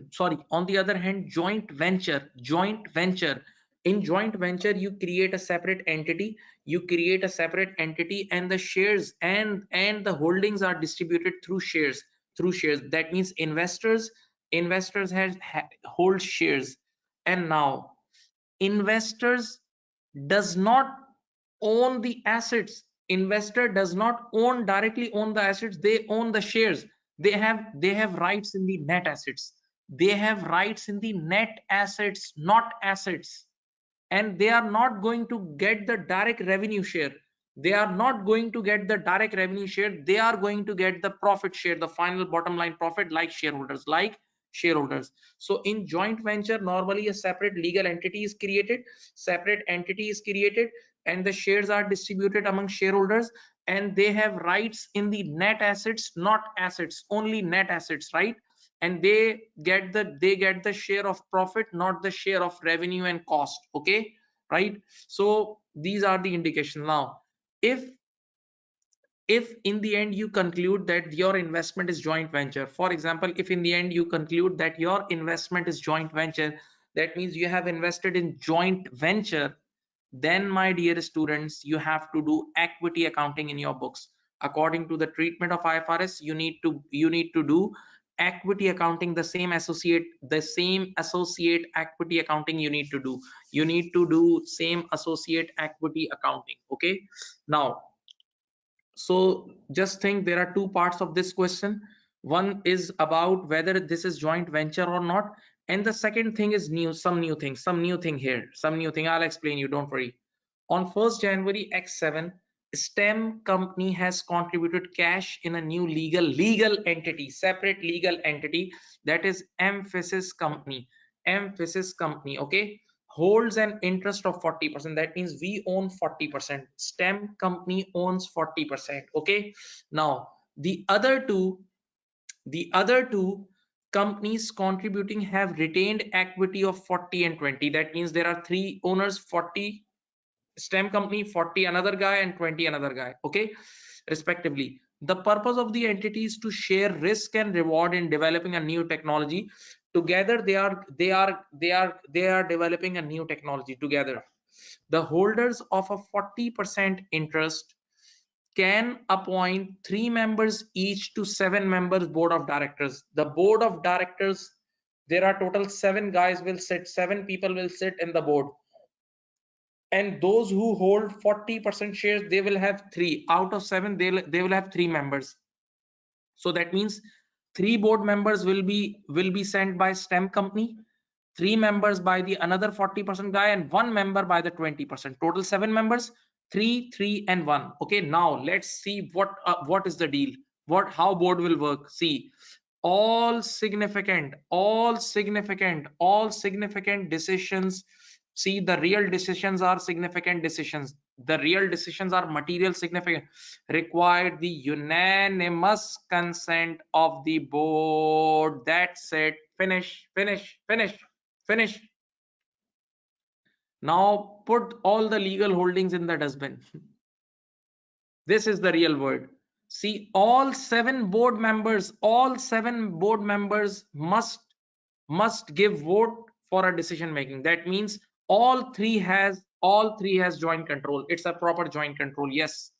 The holder of the 20% interest can appoint only one board member. Yes, one board member is effective and can only participate in significant decisions. Yes, the real decisions are significant decisions. The real decisions are significant decision. Immaterial and insignificant decision, nobody care about it. Nobody cares about insignificant decision. Leave it. Real decisions, real power, insignificant decision of the entity through the board. There are no related parties. Okay. So what is the setup? The new company's form, which is Emphasis Company, 40% is held by STEM, 40% is held by another guy, and 20% by one more guy. What is the composition of board? There will be total seven board members. 3 belongs to STEM, 3 belongs to other guy, and 1 belong to that 20% holding. Okay. Now, do you think the 3 of them has joint control? Yes, 3 of them has joint control. Why? Because of this line. Because of this line. This line. All significant decisions required the unanimous consent of the board. Unanimous consent of the board means all 7 members must give vote, and out of these 7 member, 1 member belongs to that 20% guy. So this 20% guy also has joint control, because if he says no, nothing will change. No, they cannot pass anything. They cannot pass any major decision without the consent of this 20% guy. So in economic reality, listen, legal holding does not matter. The real thing is decision making power. And yes, unanimous consent is with complete board. That means that this one board member can also stop things. Okay. The holder of the 20% interest can appoint only one board member and can only participate. See the technique of the examiner. Just think, examiner is so sharp. He's saying that 20% interest can appoint only one board member. One is enough because one can pull the chain. One guy can pull the chain. See the unanimous consent. And then they are saying can only participate in significant decision. Do you think it's only thing? Significant decision is a big thing. Significant decisions are real decisions. Big decisions. So when you have power to stop the big decisions, yes, you have joint control. So I think this paragraph was not difficult. This paragraph was a routine paragraph for a student, and this is scoring. Yes, this paragraph is a new thing. Examiner tested this first time in the history. This paragraph is tested first time in the history. This is a new thing. This is a new thing. No issue. But in the first paragraph, you can easily score the marks. Okay. So what they are saying in the requirement C, they are saying discuss why STEM companies investment in emphasis company should be classified as a joint venture. Yes.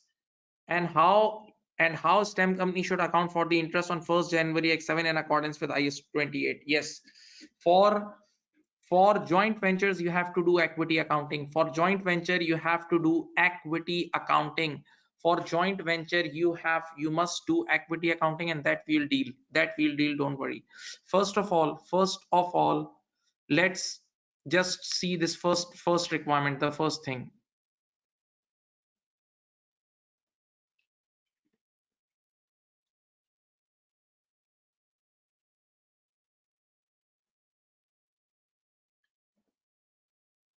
Okay, this is I've just written with the pen. Joint venture is interest in net assets. I told you orally. Okay.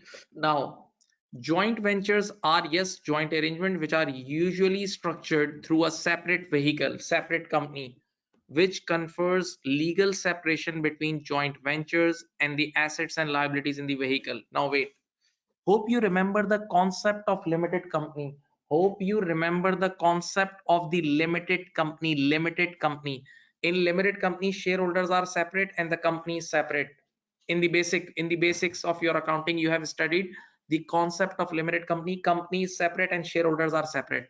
That's what they are saying, that there is a legal separation between joint venture and the assets and liabilities in the vehicle. Vehicle is a separate thing. Okay, separate company will be formed. The entity must be under joint control of the venturers. Yes, they have joint control. The investors have joint control, which is the contractually agreed sharing control of an arrangement, which exists only when the decisions about the relevant significant activities require the unanimous consent of the parties sharing control, right? I give you one practical thing of my own life. Whenever somebody tells me to join in a partnership of 3 to 4 people, any partnership, I always write this clause for me, unanimous consent, that I will you have to take vote from me, and if I don't give vote, you can't change anything. This is very important thing in practical life as well. Very important thing in practical life as well. The ventures must be able to exercise joint control of the entity. These are very simple discussion. Now let's simply do application, giving you just 30 seconds to read these 3 points again.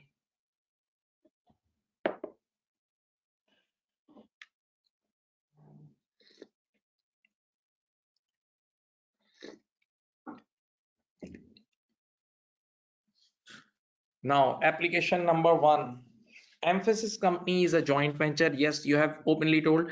Its activities are conducted through a separate legal entity. Yes, in the question we read. And the parties participating in the decision making exercise control through their equity investment. This control is determined by the ability to appoint the board members. Yes, you will send your board members, and yes, board members have unanimous consent thing. This means that the significant decisions required the unanimous consent of all of the parties, including that 20% guy. The company holding 20% of the equity can only appoint one board members, but does have ability to prevent the remaining companies from making significant decisions without this consent, without its consent. This is the real point. That 20% guy can stop the whole train. Okay, so that's why this 20% guy also has joint control. So this thing you have to write for this opening paragraph. You have to write these things. I'm not moving for the next thing. I'm not moving on for the next thing. Did you understand this part? Please tell me. This was easy part.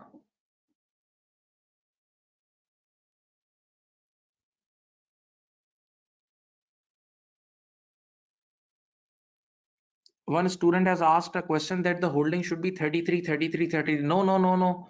It's not written in any IS 33, 33, 33. Not necessary. Not necessary. Okay. Holding percentage does not matter. Does not matter. Real thing is agreement. The economic reality. Try to go with the economic reality. I'm sure you all have studied a concept, substance over form.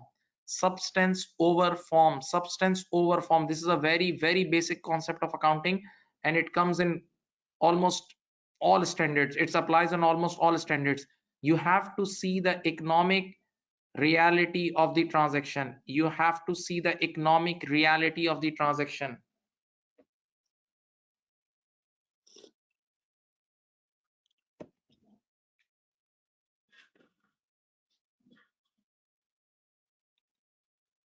This is not joint operation. Why? Because joint operation is not normally not operated through a separate vehicle. In joint operation, normally the shares are not distributed. The parties directly owns the assets, directly owns the asset. They don't own the shares. They say this building is mine, this furniture is mine.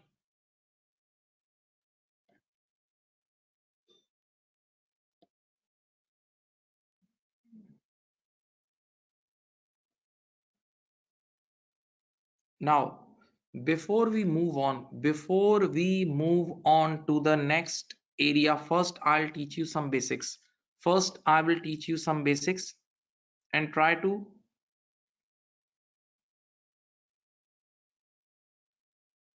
listen. For example,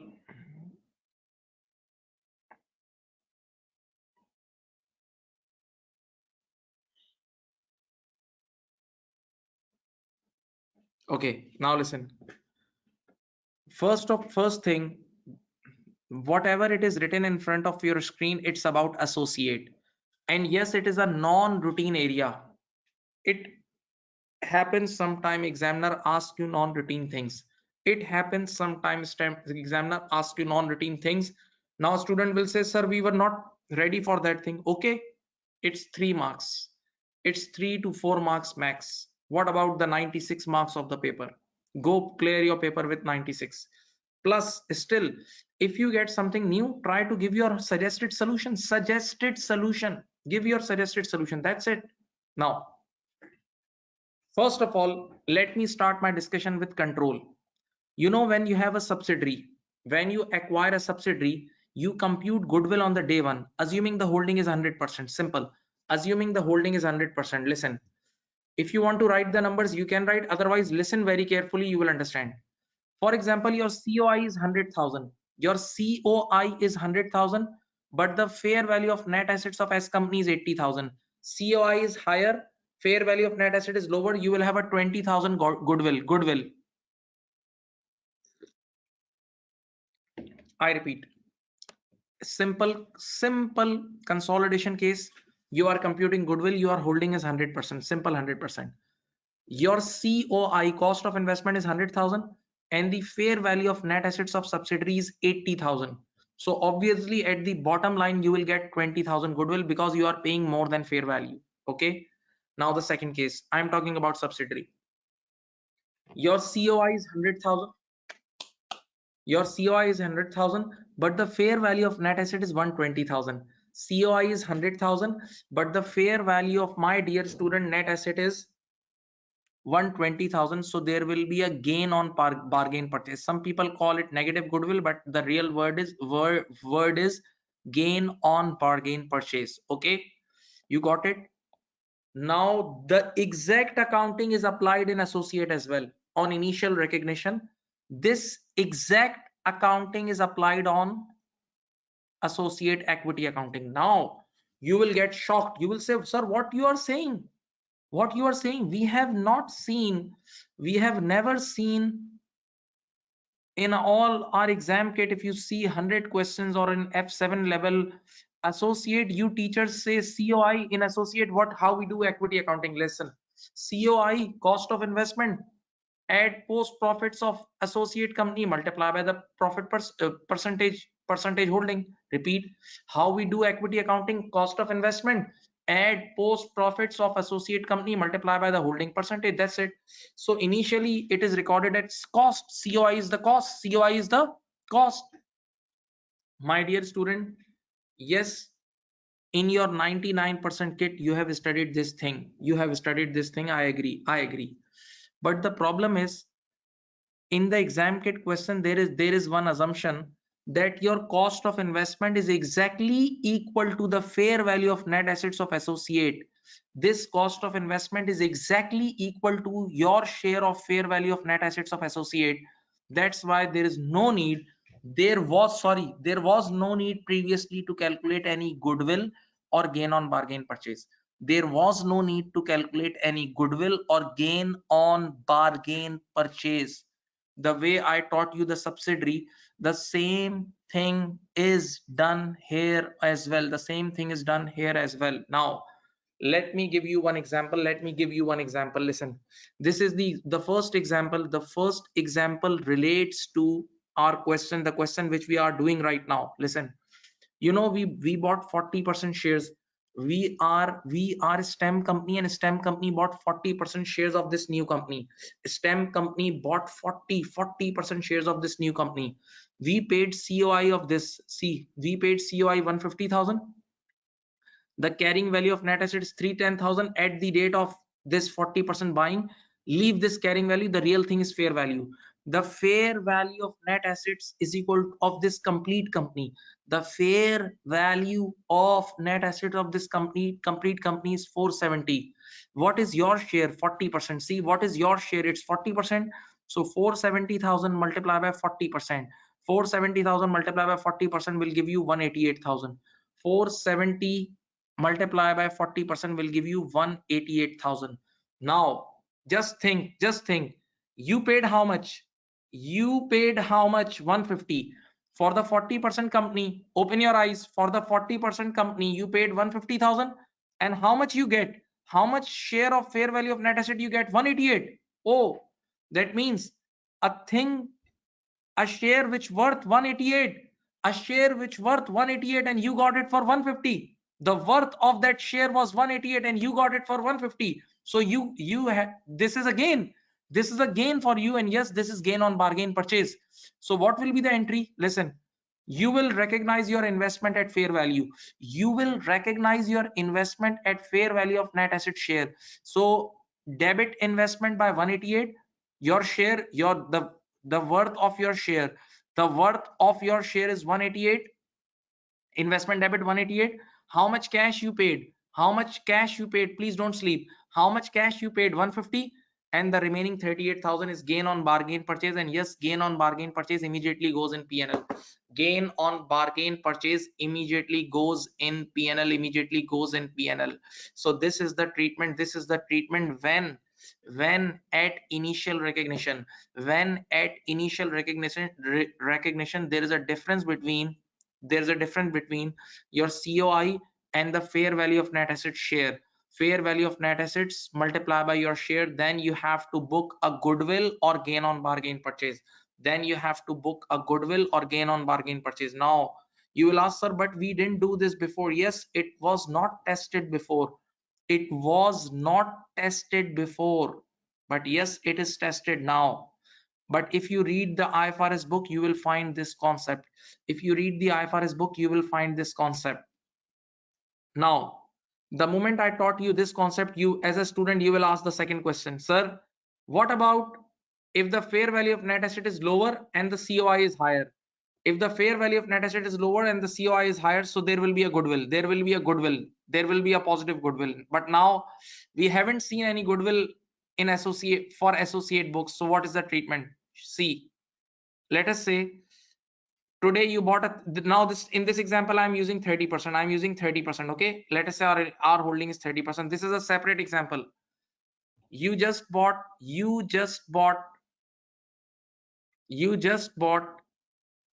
30% shares for 150,000.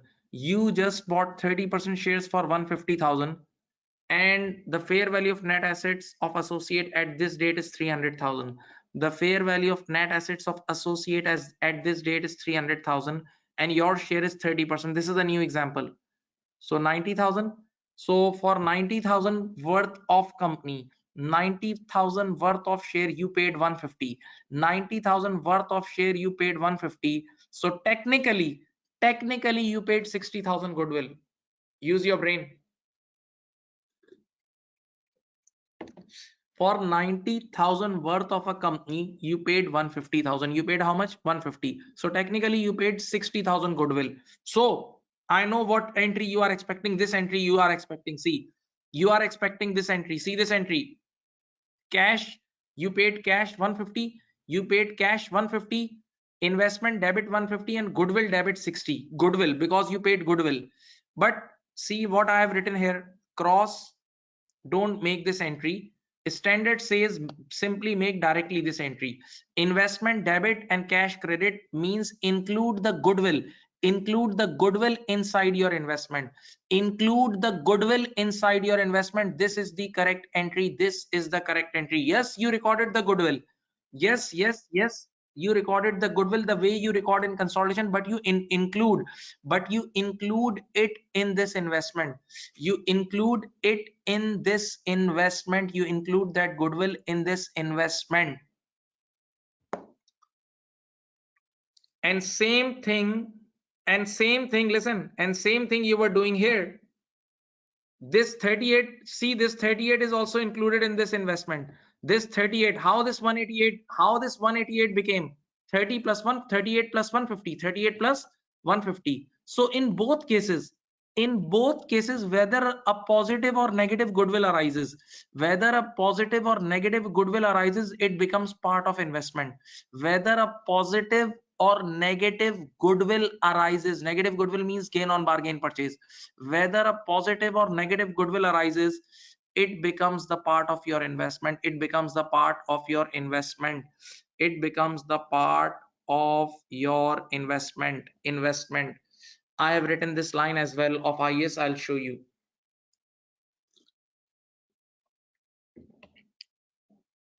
See this. See, means positive or negative amount of goodwill is included in the carrying amount of investment in associate. These are the words of IS 28. These are the wordings of IS 28. Means positive or negative amount of goodwill is included in the carrying amount of investment in associate. And for your information, if you are active, you remember this same treatment is in IFRS 3 consolidation. In consolidation, whenever you get a gain on bargain purchase, you book in P&L. Whenever you get a gain on bargain purchase, you book it in P&L. And whenever you get positive goodwill, you record it as an asset. Same is the case here. You record it as an asset. You record goodwill as an asset. Yes, you included it in investment. You included it in investment.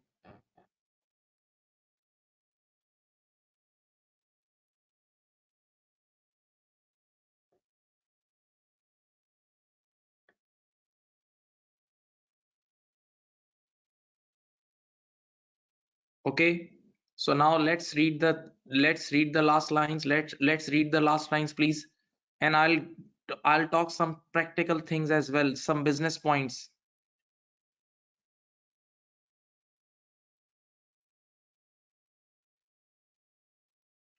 Yes, see this. STEM company, read this point. Now you will understand. STEM company contributed cash. STEM company contributed cash of 150,000 to Emphasis company. The entity will use the cash invested by STEM company to gain access to new markets and develop new products. Yes, we are investors. STEM company is the investor. STEM company is the investor of which company? Of this new entity. What is the name? The name is Emphasis company. Yes, and Emphasis company then they will use the cash to develop new products. At 1st January X7, the carrying amount of the net asset, just leave it, contributed by 3 companies was 310, but the fair value of the net asset contributed The fair value of the net asset contributed was 470. That means we got the company with fair value of 470.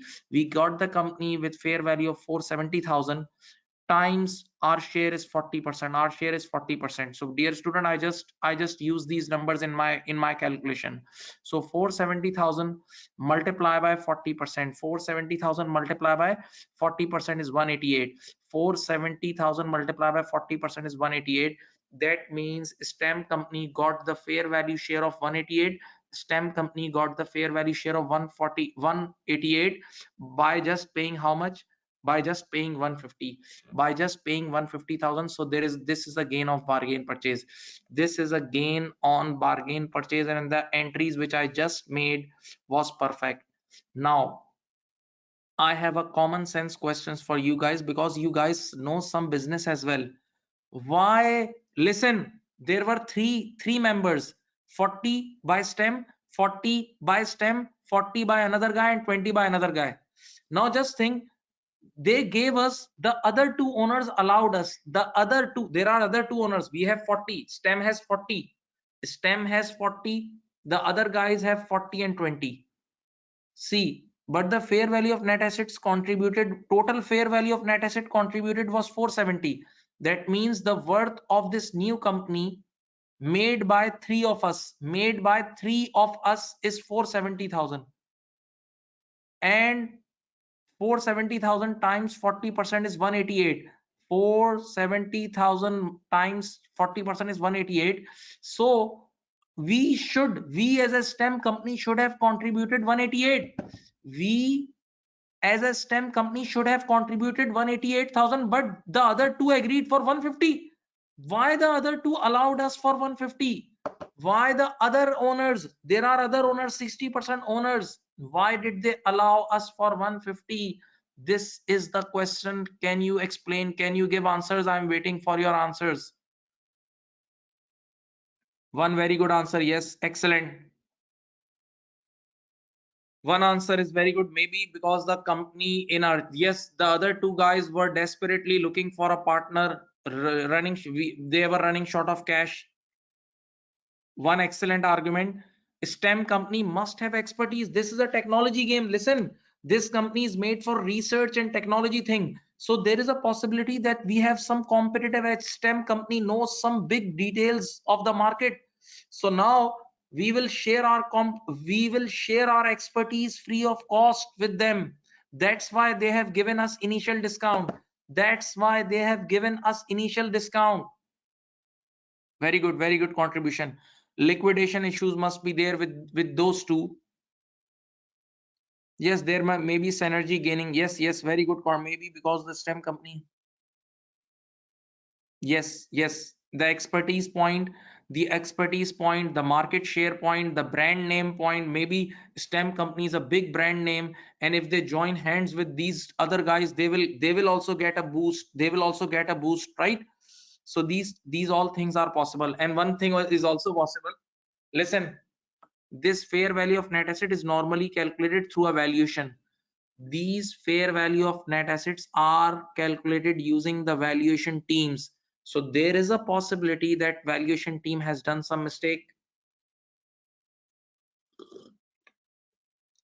The valuation team has done some mistake. Yes, this is a possibility. Listen, this is SBR. This is not 1 plus 1 2. This is not closed question. This is open question. Maybe your comment is different from my comment. Maybe your comment is different from examiner comment. This is possible. This is totally possible. So maybe possible that valuation guy, those who valued this fair value of net asset, they have done some mistake. Yes, this is possible. And one more point. Maybe, look at me, a very technical issue. Maybe we signed the deal 2 weeks before. And within 2 weeks the fair value changed. After the announcement. The fair value of the company has been changed like this. Wait, for example, today Apple company, the trillion-dollar company, Apple company, just think, bought shares 40% shares of a company means a significant share, 40%. So when this news will come in the market, automatically that company's worth will go up. So the valuation will change. So there is a possibility that these values are calculated after 2 or 3 weeks, after some time of the signing agreement date. So these all are possibilities which you have to discuss. You have to discuss some of them.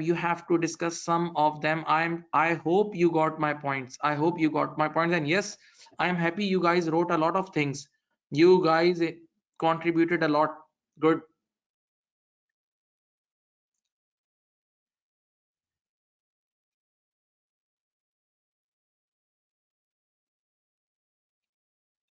So now this is the thing.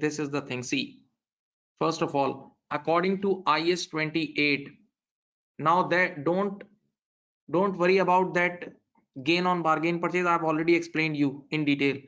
According to IS 28, where an investor's investment is less than the share of the fair value of the identifiable net assets acquired, this result in a gain to the investor and is referred to as gain on bargain purchase. Yes, we just paid 150,000. In return we get the net asset share, fair value of net asset share 188.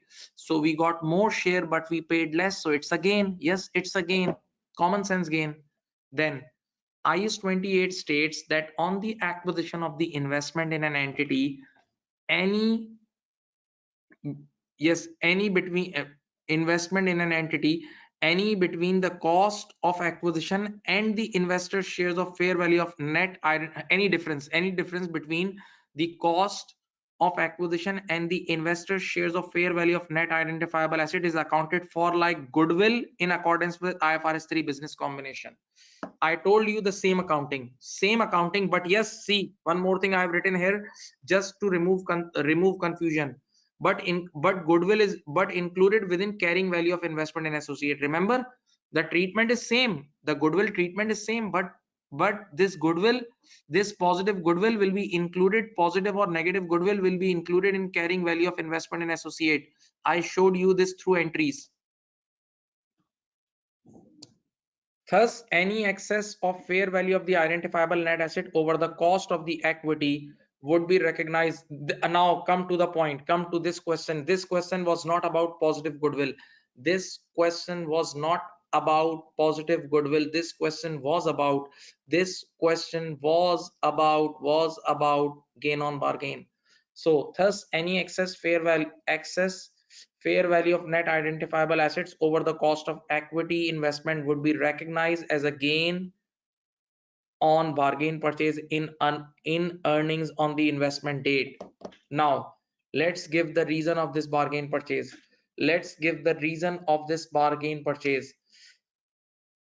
Before recognizing a gain on bargain purchase, STEM company should reassess. We should check whether it has correctly identified all of the assets acquired and all of the liabilities assumed as part of investment. Because fair value of net assets is equal to assets less liabilities. Net assets is equal to assets less liabilities. So whether the valuation and we have accounted for everything properly or there is some mistake, please check. In order to ensure that all identifiable assets or liabilities are properly recognized, okay, then I have added one extra point. See, extra point. Why other parties agreed on this? Maybe we have some specialized knowledge or context, etc. See, I have added this point. The extra pt means point. I just discussed this point with you guys, that there is a possibility why the other parties allowed us to pay less and to get the more share, because maybe we have some knowledge related to this technology. Or see, this announcement impact, I gave you example of Apple company. There is a possibility of these things as well. Okay, and here is the double entry.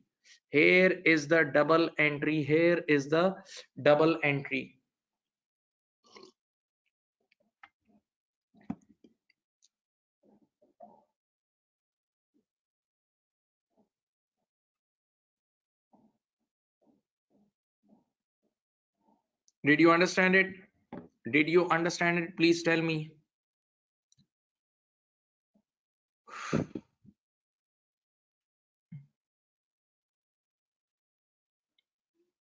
All of you please comment. All of you please comment. Did you understand 80-70% of this?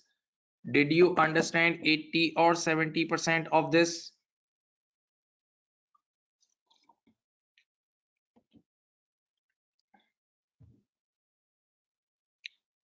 What would be the description? Simply you have to write gain on bargain purchase. Yes, credit to P&L means gain on bargain purchase. Simply write the word gain on bargain purchase. And in the entry we write P&L, profit and loss means income.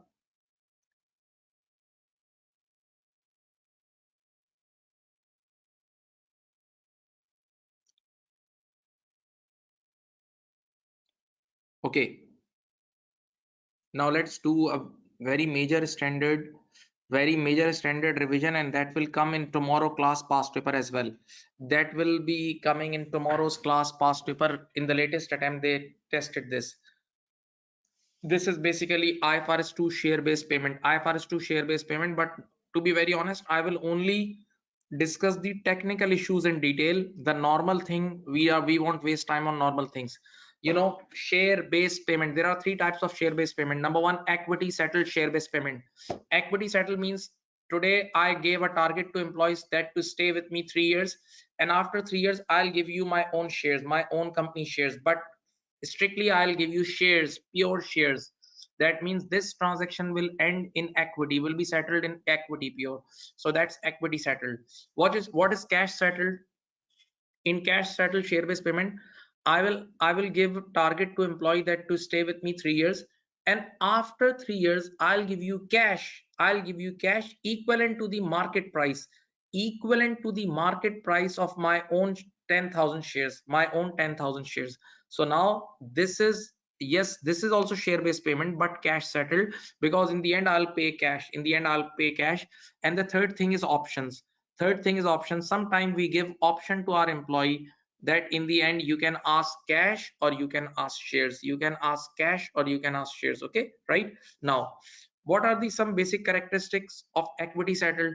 In equity settled share based payment, we promise to give shares, pure shares. In the end we'll give, we always use, in equity settled share based payment, we always, this is the basic characteristic, we always use fair value of option at the grant date. We always use fair value of option, share option at the grant date. Okay, no need to the future fair value options is, if it is given, is irrelevant, right? Then, you know, there are two types of grants. Some grants are unconditional grant. That means we say employee, take these shares and enjoy, take these shares, no need to do anything extra. So these are unconditional grants. And there are some grants which are conditional grants. Conditional grants, that means we give target to our, we add vesting conditions, we add vesting conditions with the grant. Okay, so vesting conditions are normally these three: service condition, and then performance non-market, and performance market. Service condition is like, I asked my employees to stay 3 years with me or 4 years with me.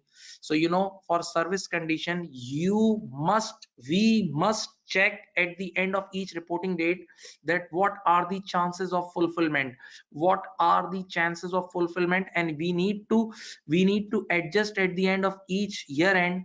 If some employees left or some employees says yes, we will stay till end, so you need to re-estimate each and every year, and at the end of each and every year about service conditions, right?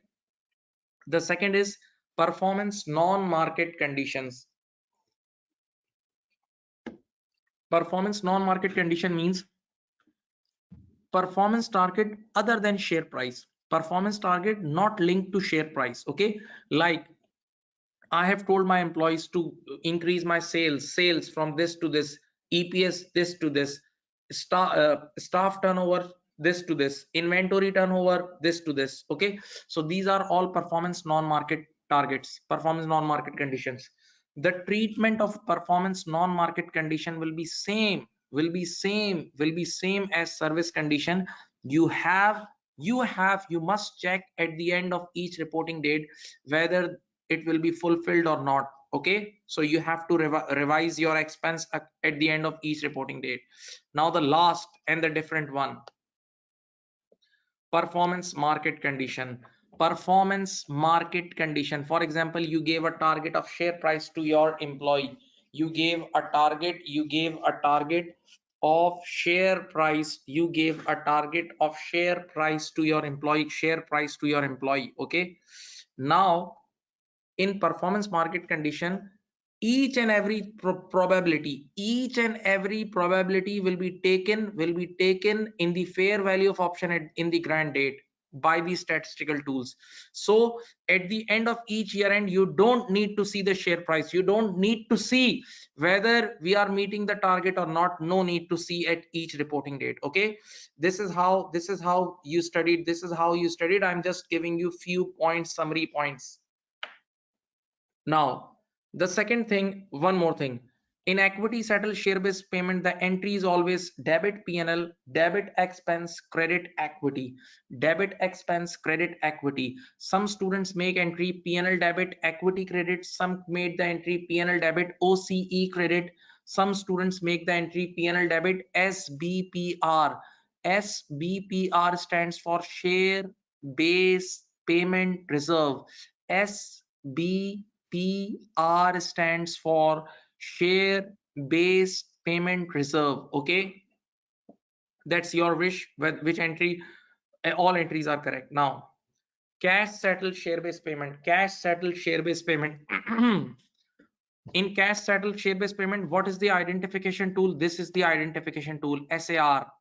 Normally the word SAR written in the question, which means share appreciation rights.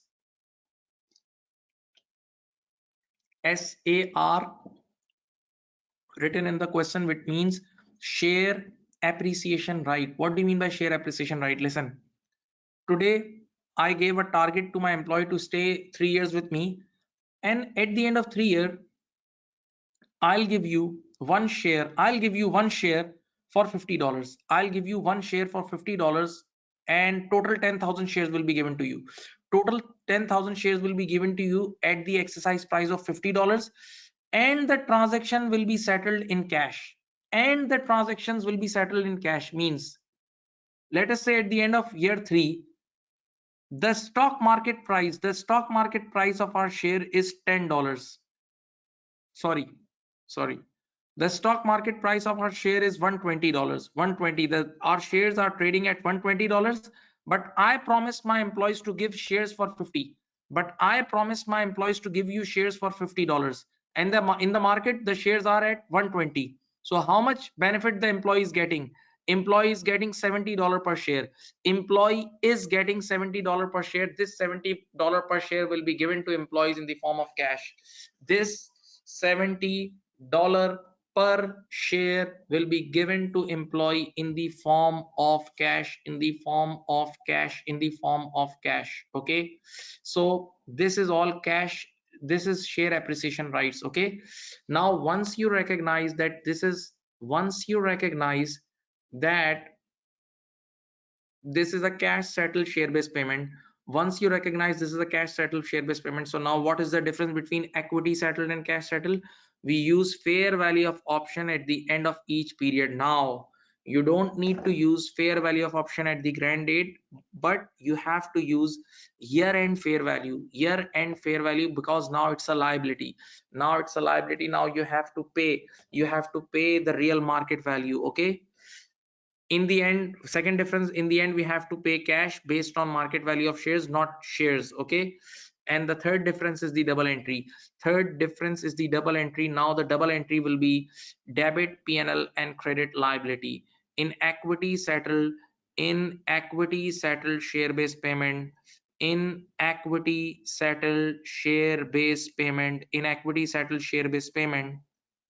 we don't we only give shares and the entry is P&L debit, equity credit. But in cash settle, the entry is P&L debit and liability credit. One student is asking one question: what if in the end the market price is less than exercise price? Then they won't exercise, then then nothing will be given to them, then nothing will be given to employee. Okay, then nothing will be given to employee if the market price is less than excise price. Now some technical issues.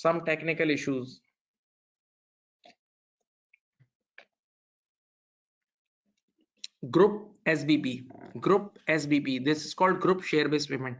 Group share based payment. Listen. Can you see this circle? This circle is group. This circle is group. Now wait. You know what is the scope of IFRS 2? Just concentrate on the scope of IFRS 2 with me. For example, we are taking some services or we are buying any goods, and in return we are giving our shares. In return we are giving our shares to our employees, or we are buying some goods and we are paying in the form of shares, or the market price of shares in the form of cash. So these all are in the scope of IFRS 2 share based payment. These all are in the scope of IFRS 2 share based payment. Now let us say, just think, parent company acquired S company 3 years back. Parent company acquired this subsidiary company 3 years back, and now they are proper parent subsidiary relationship. They all belong to one group. They all belongs to one group. Now listen. And in the group account, you always think this circle. In the group account, you always think about this circle. Now parent company today entered in S company. Parent company management guys entered in S company, and they offered S company employees. They offered S double E means employee. They offered S company employees a deal that if you guys stay 3 years, you will get shares of P company. That P company will give shares to employees of S company. I repeat, P company acquired S company 3 years back. So now it's a proper parent subsidiary relation going on since 3 years. 3 years have been passed, right? Now today, parent company's management guys entered in S company, and they offered S company employees a deal. They said, dear employees, if you stay 3 years with this S company, we will give you our shares. We will give you this parent company's shares. Okay. Now this transaction is a pure equity settled share based payment for group accounting. This is a pure equity settled share based payment. Why? Read this line. Read this line. Read this line.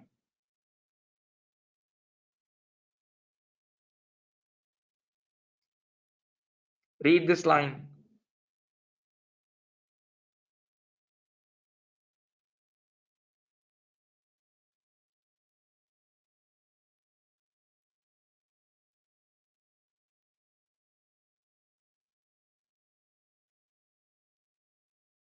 Are you getting? Very simple. P company, one member of the group. P company is also one member. One member of the group issuing shares within the group. Within the group, that means group employees. S company employees and P company employees. They all are group employees. They all are working for the group. If you see the group point of view, parent company employees and S company employees, they all are working for the group, and parent company is giving their own shares to group employees. So from the group point of view, we are giving our own shares. From the group point of view, we are given our own shares to our own employees for a certain target. Yes, this is pure IFRS 2. This is pure IFRS 2 will be applied in the group books. Did you understand?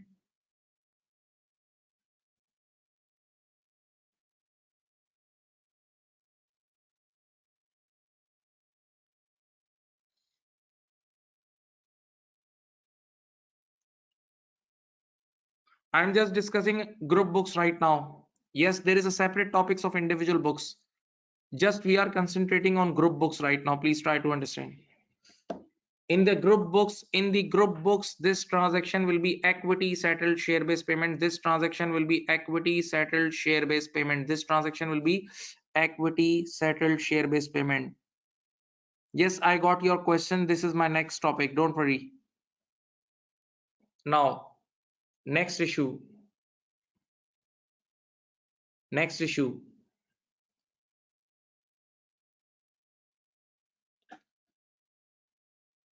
this case, you know, this is the case which is written in front of you. This is F7 level, FR level case, F7 FR level case. Listen, you know, when parent company acquires as company, see, when parent company acquires as company, parent company go and do, parent company go and does meeting with S company's controlling shareholders.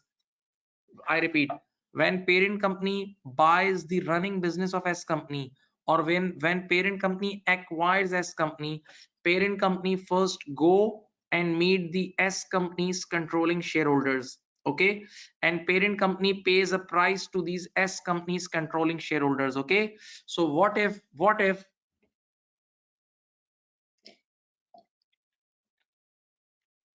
if parent company is paying the price to S company's controlling shareholder in the form of shares, in the form of shares, then this is never IFRS 2. This is never IFRS 2.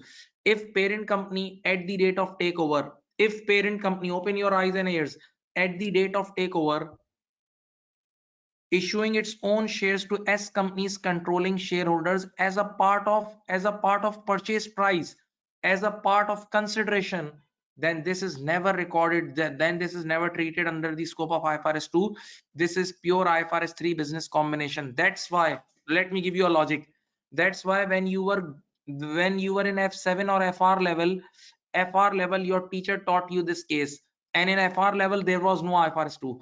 In FR level there was no IFRS 2. Yes, there was IFRS 3 in FR, because this thing belongs to, this thing belongs to IFRS 3. This thing belongs to IFRS 3. Okay, so the previous case was different. The previous case was different. In that case, parent company was issuing shares to S company's employees just for their motivation, just for their motivation, to motivate your employees by giving them target. So that means they were giving target to group employees. They were giving target to group employees. In return, the employees were giving services to group. So that was pure IFRS 2, but this is not IFRS 2. This is IFRS 3. This is IFRS 3. Just tell me, did you understand these 2 points? Don't go in any technicality. I will teach you technical issues in detail. The real technical issue is this. See, the real technical issue is this. Did you understand these two basics?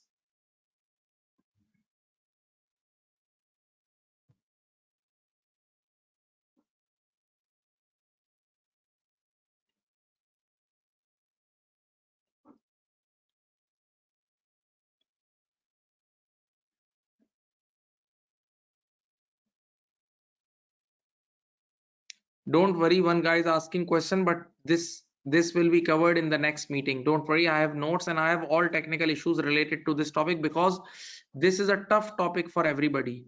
This is a tough topic for everybody, and it came in one past paper as well. I think that is September December 2019. Yes, I forgot the name of that past paper. September, if that topic is replacement awards. I forgot the name of that past paper. September, December 2019 past paper. It came once. It came once. And normally for students, yes, Leopold company. Very good. Yes, Leopold company. So it's a challenger for students sometime. So I will discuss that thing. See, let me show you the slides. I have the slides very, see, see this area. See this. I've made the slides, but today, as we are short of time, so we'll discuss this issue tomorrow class in the beginning. Tomorrow in the beginning, I will discuss. Okay, so that's it for today's class. We'll share you these slides. Okay, and take care and think positive. Bye bye.